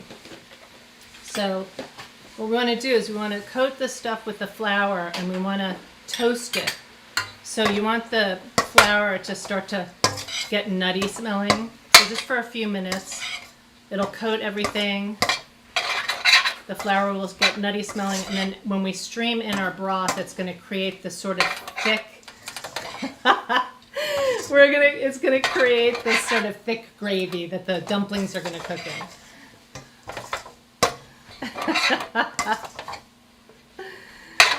David's telling me to smile. He drew a smiley face. No, it's good. No, it's good. This is my first live. I'm like also reminding you that the people watching are probably smiling. Oh, okay. Okay.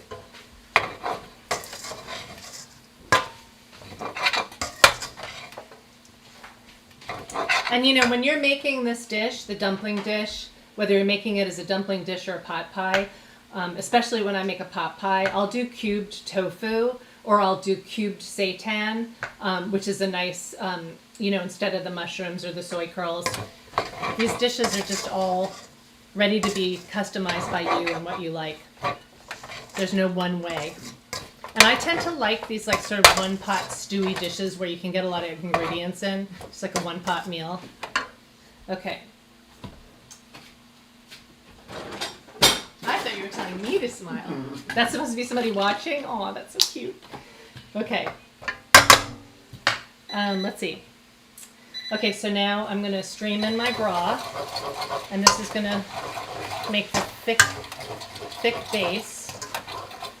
So, if I were going to use that puff pastry and make the pot pie, I probably would just about cover this and keep it really thick. But I'm going to make dumplings, so I'm going to go ahead and use, I think, all my broth.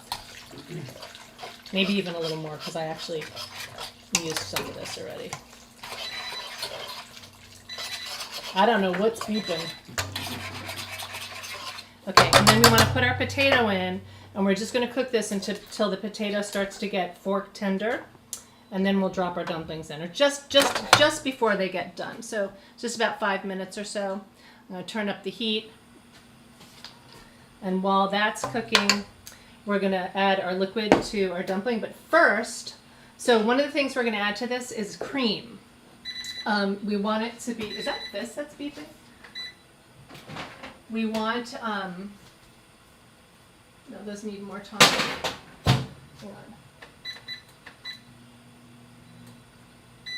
There's probably some rule about this, like if you're doing a live show, don't use an appliance for the first time.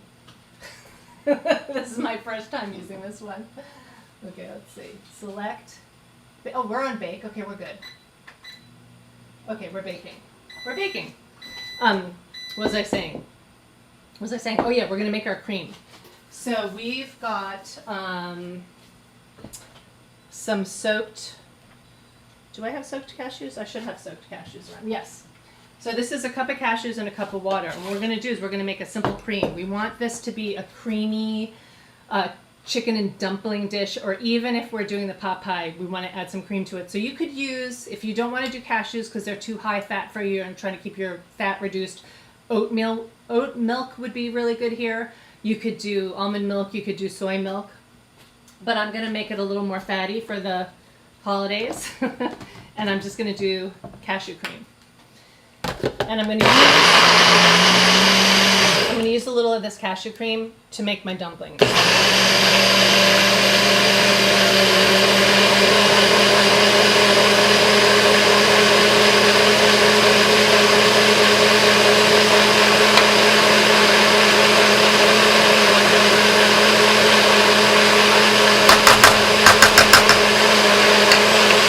We haven't blown any fuses yet. All right, so I got my cashew cream, I've got my flour, I've got my baking powder, my rosemary, a little bit of salt, and I'm going to add a little bit of milk and cream to make my dumplings. And in the meantime, we're going to cook the potatoes, and then we're going to add peas. Don't let me forget the peas. Okay, milk. I'm going to use a little soy milk, actually. So I'm going to add 3/4 of a cup to this. It's 1.5 cups flour, 2 teaspoons baking powder, 1 tablespoon of rosemary that I kind of grind with my fingers when I put it in there, 1/2 teaspoon of salt, and I'm going to put about 3/4 a cup of milk and 2 tablespoons of my cashew cream.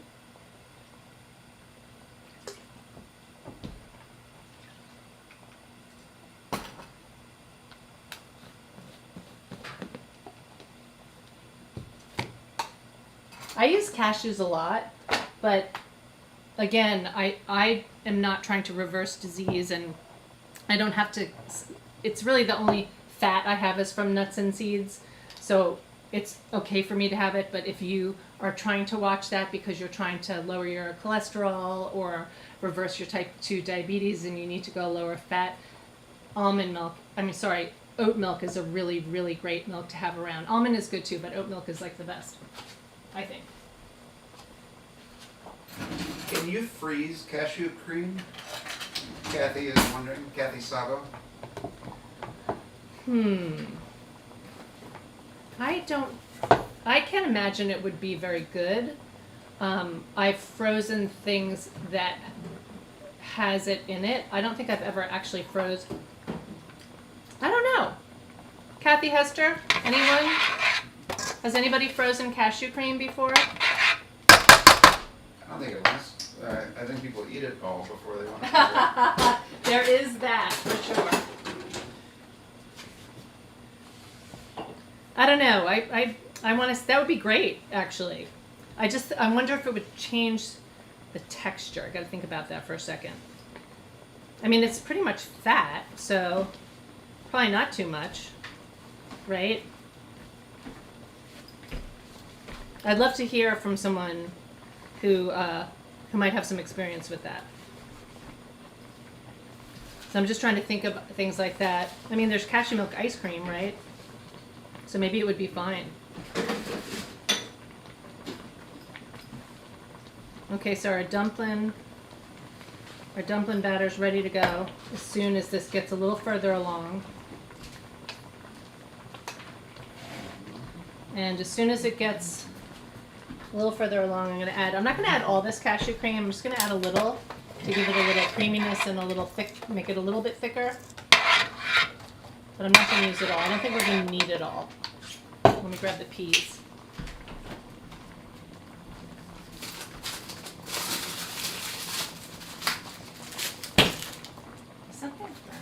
That's what I was wondering. It's probably maybe dripped down in the gravel. Oh no, you're not doing it. What? I got it. It's the pan that's sitting on the stove. Okay. Look at that. Can you see that? Yeah. Yummy. Let's see where the potatoes are. Let's give it another minute. Yum, yum, yum. I'm going to give it another minute before I add the peas. I'm going to add about a cup of peas.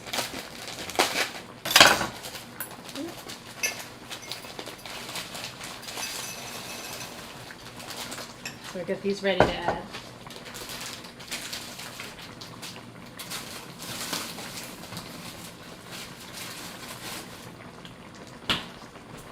Okay, so we are running way behind, but this will be on video. I am going to turn the oven up and get that roast in, and I'm going to put the stuffing under the broiler for a minute just to get it crispy on top. And then we're quickly going to do some tahini green beans, and I absolutely want to assemble the salad with you because this salad is a fantastic side dish for Thanksgiving or Christmas when you have all that rich food. It's our kale salad. It has apple, pomegranate seeds, dates, the Havarti cheese we made, some slithered almonds, and lots of lemon juice. So it's just a nice accompaniment with all the rich food. And it's great the next day too. Okay. Let's see how these potatoes are doing. I'm going to go ahead and put the peas in. We're going to just let these peas go for a minute, add the cream, and then we'll drop our dumplings in.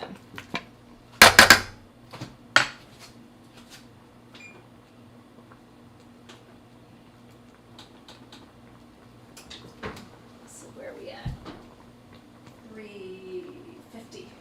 Okay, so I just turn my oven up a little bit.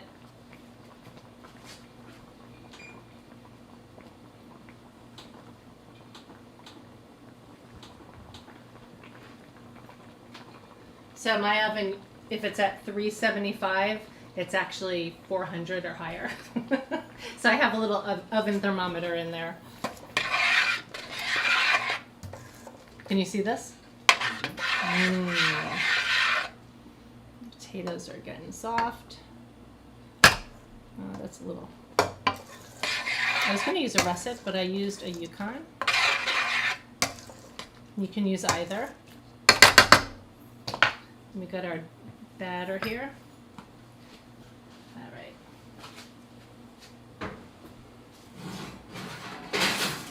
As soon as this goes up, get our roast in. I'm going to cut into this other roast, the one that I forgot the nutritional yeast in, to see how it turned out.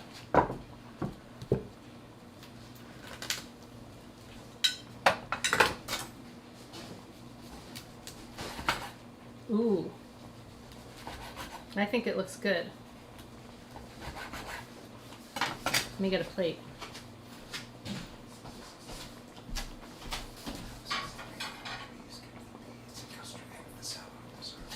Oh, okay. I mean, up to you. Okay.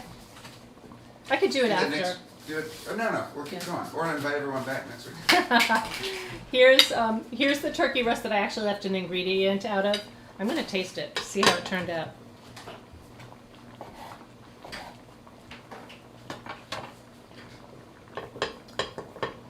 It's not bad. It'll be really good with gravy. It's better with the nutritional yeast, but still good. But the nutritional yeast just gives it that real nice flavor that it's missing right now. Okay. It's got the flavor of the poultry seasoning. You can taste the herbs and the garlic in there. But it's missing a little something. Okay, I'm going to go ahead and add our dumplings to this. So let's get the cream in there.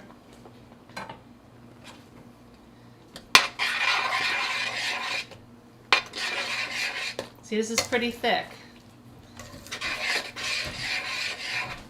And when we put the dumplings in, we're going to go ahead and cover it so that they'll cook on top as well.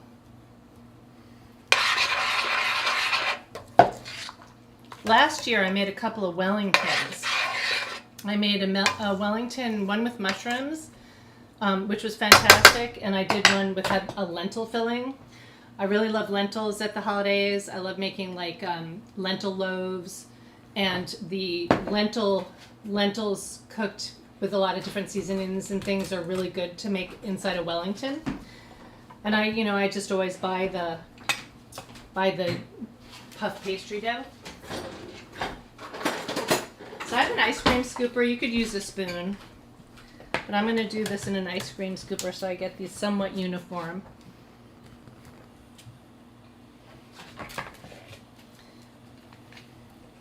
I'm just going to dump them on top.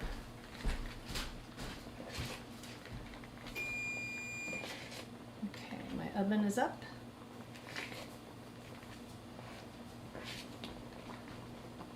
So the color of my flour, it's like a mixture of einkorn and a little whole wheat pastry I think I put in here.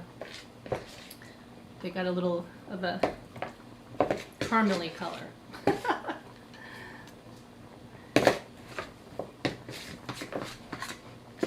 Okay. All right, so while the dumplings are cooking, we're going to assemble our salad.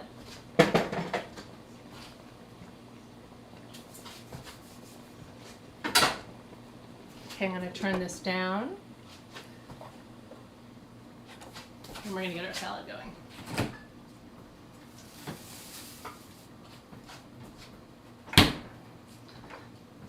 Am I so far behind? Is that what you're saying? Fine. Just go into the beans. Go into the beans. Okay, I tried. I had good intentions, everyone. I thought I could do. You know what? It's different when you're doing. Like I could totally do it if I were just like teaching a regular class, but it's a lot harder when you're doing it this way. You got to be thinking about a lot of things. Okay, but thanks for coming to my first one. I need a little practice. Everyone says you're doing good. Aw. Okay, so I already washed and sliced my kale. So I'm just going to show you real quick how I sliced my kale. Because you can buy bags of organic shredded kale at the market. But it's so easy just to bunch it up and just slice across to get it nice and thin. And so for this salad, I like it thinner because it'll help it absorb the flavors and really mix well with the matchstick apple.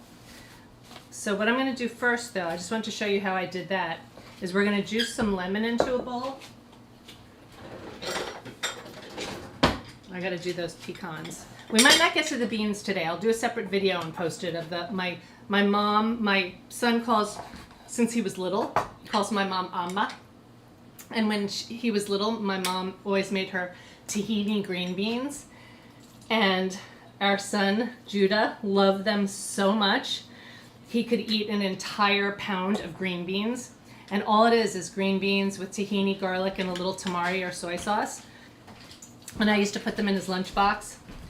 But they were like his favorite food. And they're a very simple side dish for the holidays. Again, I like to have a few sides that aren't super rich to go with the more rich dishes. So I've got a couple of lemons in here. These are tougher skin lemons. So you're gonna get your lemon juice in here. If you're an oil eater, you can put a little olive oil in here. Doesn't need it, but you can put a little in if you want. And then we're gonna put some salt. And what we're gonna do is we're gonna put our shredded kale in. And we're just gonna toss it with our hands, because I like to get the kale, you know what, I put my apple in the same bag. I would put the apple in after. You know what, I'm just gonna dump it all in here. I like to get my hands in here. Maybe a bigger bowl would be good. So that I can massage I don't like my kale really tough, so you really wanna get like the juice really mixed in with it, so I'm gonna use my hands.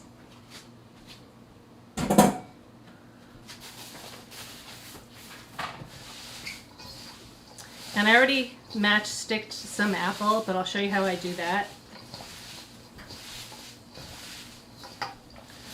So just a little massage to help break down the fibers a little bit so it's not tough. Really get the lemon infused in it. So it's about 2 lemons, depending on the size of your lemons. Okay, so you can see it's already sort of wilting down a little bit. That's how I like it. Okay, and then I only did some of my apple. I like to use a mandolin, but I'm going to do a knife here. So what you want to do is you want to slice it like this, and then make matchsticks like this.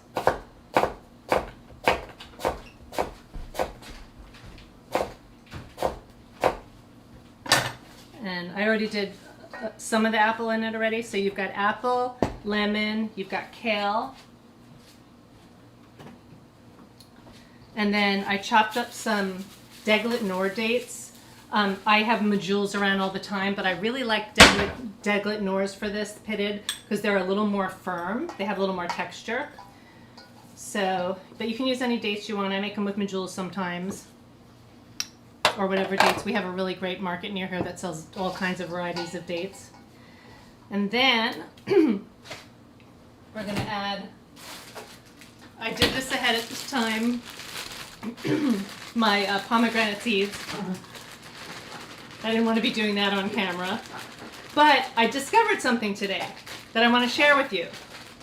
So, hang on, let me check on our stew here. Can you see that? I just want to spoon a little bit of the broth. Oh, that looks so good. Right? Can you see that, you guys? Oh my god. Oh. Just going to spoon a little bit of broth on those dumplings. Oh. I know, right? It's going to be good. Look at that. Oh my god. But you can imagine, like without the dumplings, how this would be a great pot pie filling. Yeah. With that dough I got. Yeah, that looks really good. That's exactly how we want it. It's nice and thick and creamy and hearty. These are the dishes that are going to win over the omnivores. Whenever I show up at a party with these dishes, no one misses the turkey. Okay, I'm going to turn that down. All right, so my secret with the pomegranate. It's not like a secret. Well, first of all, if you don't want to buy, you're going to spend more if you buy the pomegranate seeds already seeded for you. The pomegranate's already seeded. So to seed it yourself, you cut off the ends, and then you look to where it has these sort of big sort of seams in it. And so here's the thing I discovered today. I take the seeds out with it in the baggie, so the juice doesn't shoot everywhere and the pomegranate seeds don't fly everywhere. So I had my baggie in the sink, and after I made my cut, okay, I just broke off the section that I trimmed along, and I held it inside the baggie to take the pomegranate seeds off. It's such a small thing, but it's a big thing because I have a lot of shirts stained with pomegranate juice. The other thing I was going to tell you, which I didn't do, is I have a red cutting board now that's very messy. I try not to cut these on my wooden cutting board, and I just did. So those are my pomegranate tips for the day. So when you de-seed them, put your baggie in the sink, hold it in the baggie and do it, and you won't get pomegranate juice all over the place. And you might all be thinking, duh!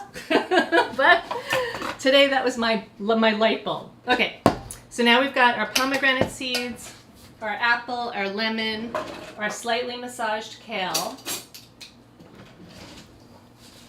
And then we're going to add some toasted almonds.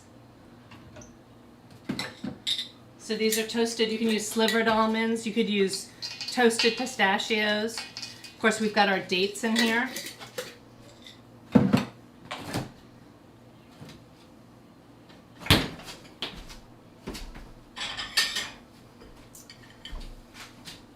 And of course, we would have already taken out our cheese.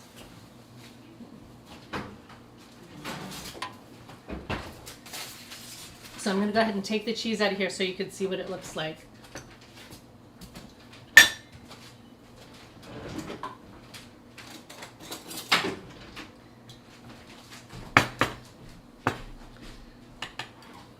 So again, you could put it in the freezer to speed it up. Just don't forget it's in there.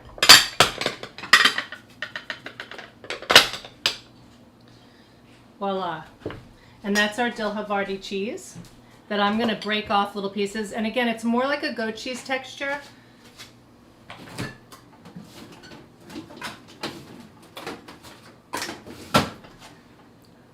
I do really love this Trader Joe's feta. It's a little firmer. It's loaded with coconut oil, so if you're dealing with any medical issues, go with this one, because this one's very delicious too. It's just not as firm, as you'll see. It's more like a goat cheesy kind of. Actually, it should be more firm than it is. I should have stuck it in there. This is freezer. for chicken and dumplings. Oh, because you don't want to wait? I'm going to get a picture. No, it's for a picture. Let me see. Oh, okay. All right. Put little drops of our Havarti in here. So, for the purpose of the class, I made the cheese this morning, but I would say if you're going to do it for Thanksgiving or for the holidays, do it the night before and it'll be more firm.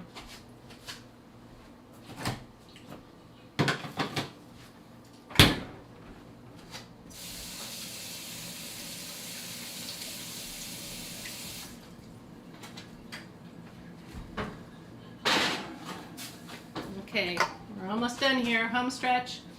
I'm only 30 minutes behind. No, an hour behind. How far behind am I?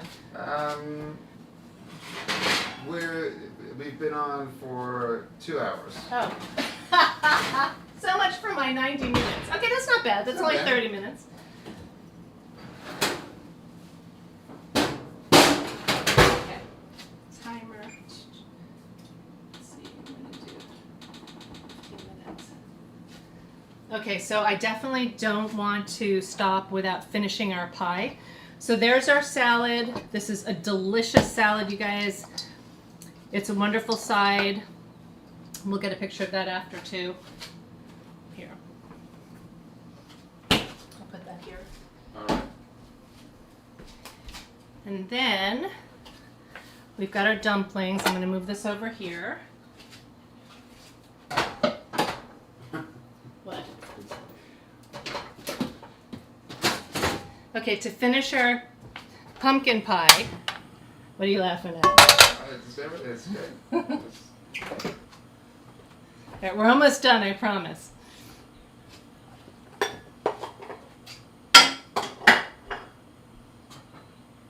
So we got our pumpkin pie. I wrote about this in the recipe. When I was a kid, my aunt, my Tita Singh, she was a gourmet cook, and she used to come over during the holidays with jars of these candied pecans she made. And so this candied pecan garnish I'm going to make for the pie also makes a great snack. You can put it out in bowls around the house during the holidays. But I make mine with maple syrup instead of simple syrup, which is how she made it. And I like to put a little bit of cinnamon. Gosh, what a mess. So we want to put about a cup in here. Not all of them are going to go on the pie, but you want to make extra. Trust me.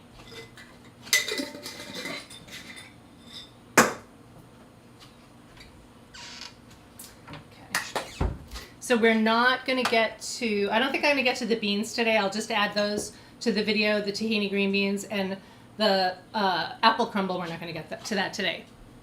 But I am going to do another video in the next couple of weeks, another live, and I'll probably include some of those. But I would love to hear if you have any requests for any particular holiday dishes you'd like to see made plant-based, because that's a lot of fun for me too, to figure out how to convert them. And the tahini bean greens are super easy. All you do is you get a pan going with a little bit of water in it and a lid, and you put your fresh green beans in there and let them steam till they're like bright green and crispy. And then all you do is you toss in a little tahini, some fresh garlic, and a little bit of tamari or soy sauce, and toss them till they're coated, and then that's it. It's super easy. And they're great cold as a snack.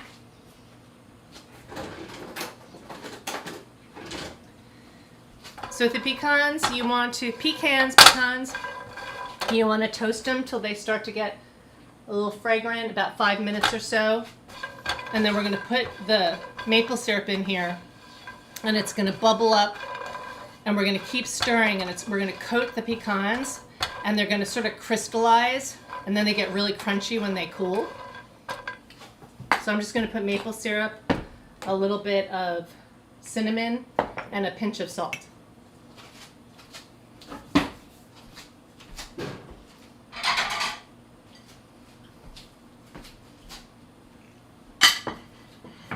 Oh, and then the last other thing, the last thing we're going to do is we're going to make a cream. So do you remember that we had that that pesky half a container of silken tofu, like the kind of thing that drives me crazy. A little bit of coconut milk. You could use almond milk. You could use oat milk. And then I put some cashew in here. And we're going to whip this up. And this is going to, with some dates. I'm going to put some dates in here. Oh, and I should do, you know what would be really quick to do? I should do the, you know what? I'm going to add a video. So the last thing that I didn't get to, I'm sorry guys, is that we're going to make a very super easy cranberry orange relish where we quarter the orange and make sure there's no seeds in it. This one actually doesn't have seeds. I'm going to use some fresh cranberries and some dates. And we're going to pulse these up in the food processor till they're broken down into like a relish. And that's like an awesome condiment to have with your meal, just like a cranberry sauce. And then when you have leftover Ode to Cornelius roast, you can put it on your sandwich as a condiment. And one of the ingredients that I added to it this year was this orange blossom water that I got at a market nearby. Okay, here goes our maple syrup. Just a couple of tablespoons. And you want to keep stirring this till it's all absorbed and the pecans get sort of sugary and crystallized. And add a little bit of cinnamon.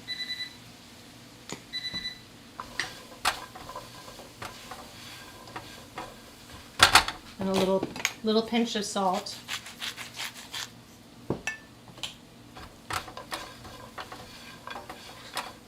What's beeping? Is that the double? Okay, they're still sort of shiny, so I'm going to keep stirring them, and you'll see the sugars crystallize on them.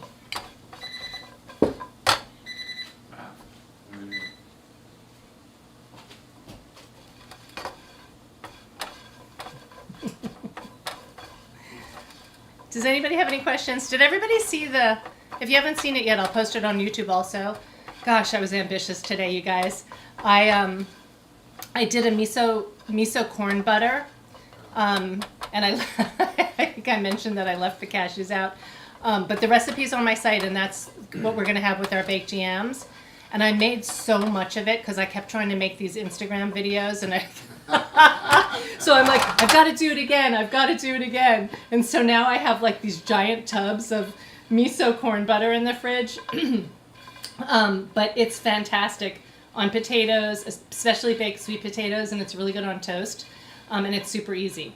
All you do is you blend up your defrosted corn with a little bit of cashew, a little bit of miso, a squeeze of lemon, and some plant milk, and it's fabulous. Okay, so I'm going to let these cool, and then we're going to garnish our pie. And while those are cooling, I'm going to make the cream. Look at the beautiful color on that pot. Which pot? The pumpkin pie. Oh, the pie. Yeah.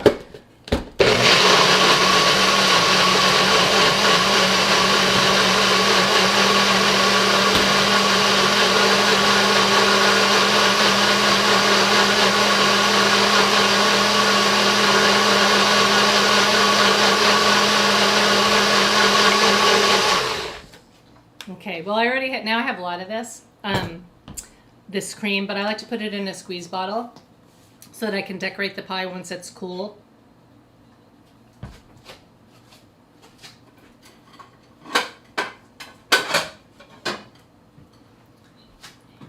So we're going to go ahead and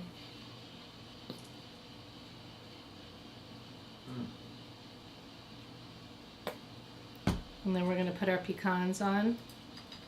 So you can see this, right? Yeah.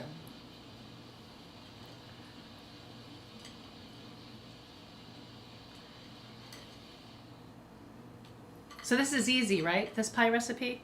This is like the first thing we did. While you finish garnishing, some food for thought of recipes to test and do another stream. Kathy Sabo says she'd love to see a vegan chicken marsala. You're on. Okay. And Debbie says, how about a converted red velvet cake? Ooh. So I told her about the cardamom and rose water cake that he made. Okay. Yes. I would love to. Yeah, the marsala. I'm thinking we could do with pressed. This would be really great. Pressed lion's mane mushrooms, where you cook the lion's mane in between the cast iron skillets, and it creates like a cutlet. And then we do the marsala sauce. So I'm going to do that. Thank you for that. I've done it before using like Gardein cutlets, but I want to try it with a mushroom. And then in terms of the red velvet cake, well, I would like to do that, but I think David's not happy about this. But I made him his birthday cake with rose and cardamom, and I took a Chloe Cascarelli birthday cake recipe and just, used cardamom and rose water and stuff. And it was very delicious, but it was so unhealthy. It was just, I used organic sugar, but I used for the icing, I used whatever, the shortening and everything. And it had olive oil in it. But it was for his birthday, and he really wanted a naughty cake. And so he looked very forlorn when I told him that then now that I'd made it that way, I was going to make it my way. But I promise you that you will love it. So I'm going to make it. I have ideas how I'm going to do it. I'm, of course, going to do the icing with cashew. And instead of the olive oil, I'm going to use something else to make it a whole food, plant-based, no refined ingredient cake. Okay, so there's our pie. Okay, where's the dumplings? You took the dumplings away. The dumplings? Uh-huh. You put them on top of the steamer. Oh, I did. Yeah. Okay, so here's our dumplings. Do you want to have a little bit? Yeah.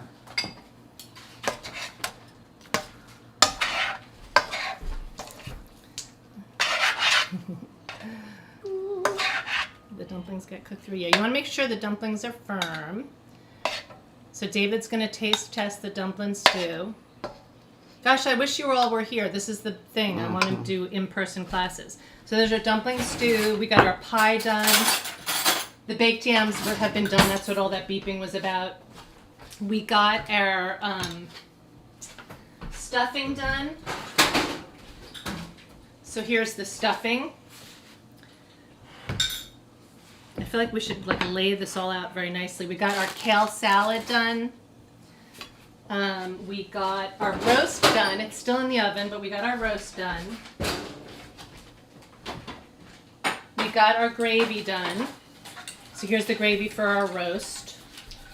And so we didn't get to the tahini green beans. Cool. You want to hand me the pie and I'll put it on this?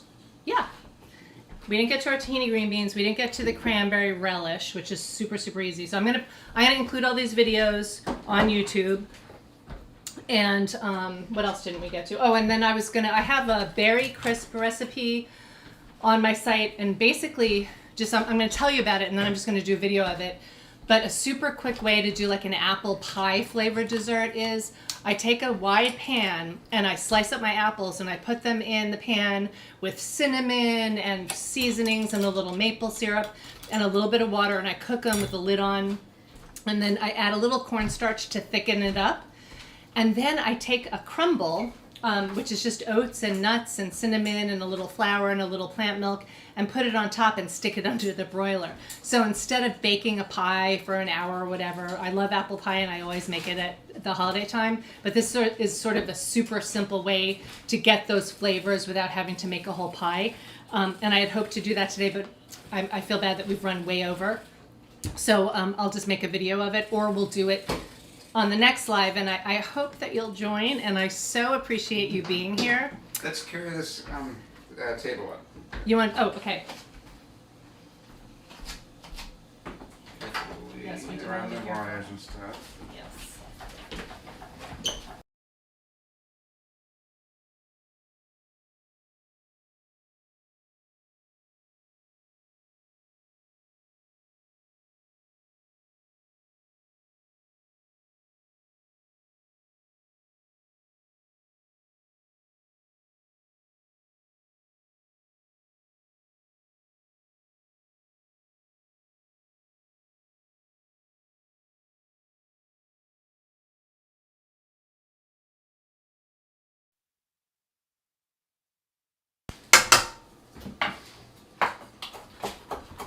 And you've got the Is this- salad, yeah. Hang on, I'm gonna give you the roast. The one that had the ingredients missing. And here's our, Okay, folks, stand by for the hero shots. the hero shots. Okay, this is very hot, so don't touch it, okay? I feel like I need a gravy boat.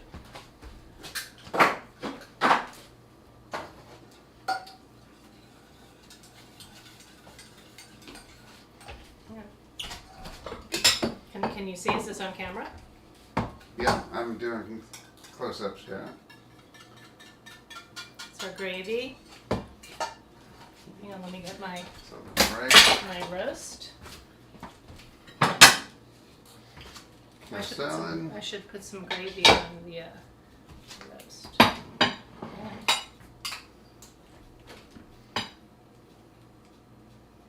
There's our roast. Here's our gravy. Hang on, let me get.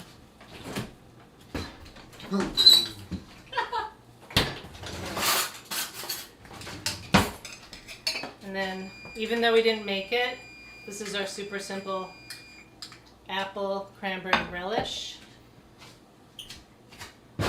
And hang on, let me get these one more thing and then we'll be done. Let's get my yams with the butter.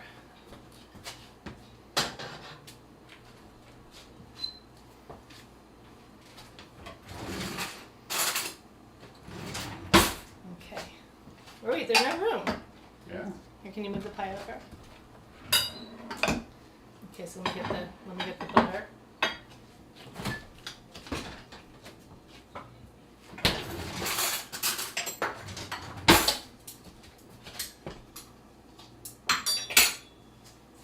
This is our miso corn butter with cashew. So if you make it, I highly recommend putting the cashew in. And then let me go ahead and nice and. I love roasted yams, just plain like that. And here's some of that butter. This butter is so good. It's almost like, I don't know how to describe it. Sweet and savory corn. But it doesn't really taste too corny. It's very buttery. Is that everything? Yeah. Watch out, moving into the camera. Okay, you're back on wide. Okay. Thank you so much, everyone. Any last questions before we go? Thank you for hanging in there with me. I know it was longer than I had predicted, but I'm going to do more, so please be on the lookout. I'll post on social media. I'll send out a note letting everyone know I'm doing another, and we'll do the mushroom marsala and anything else. I'd love to hear from you. Maybe I'll do like a shepherd's pie or a Wellington or something, but I'm going to be rolling out the holiday dishes as much as possible. Okay? Yay. I appreciate you all so much. Thank you so much for being at my first live. Thank you.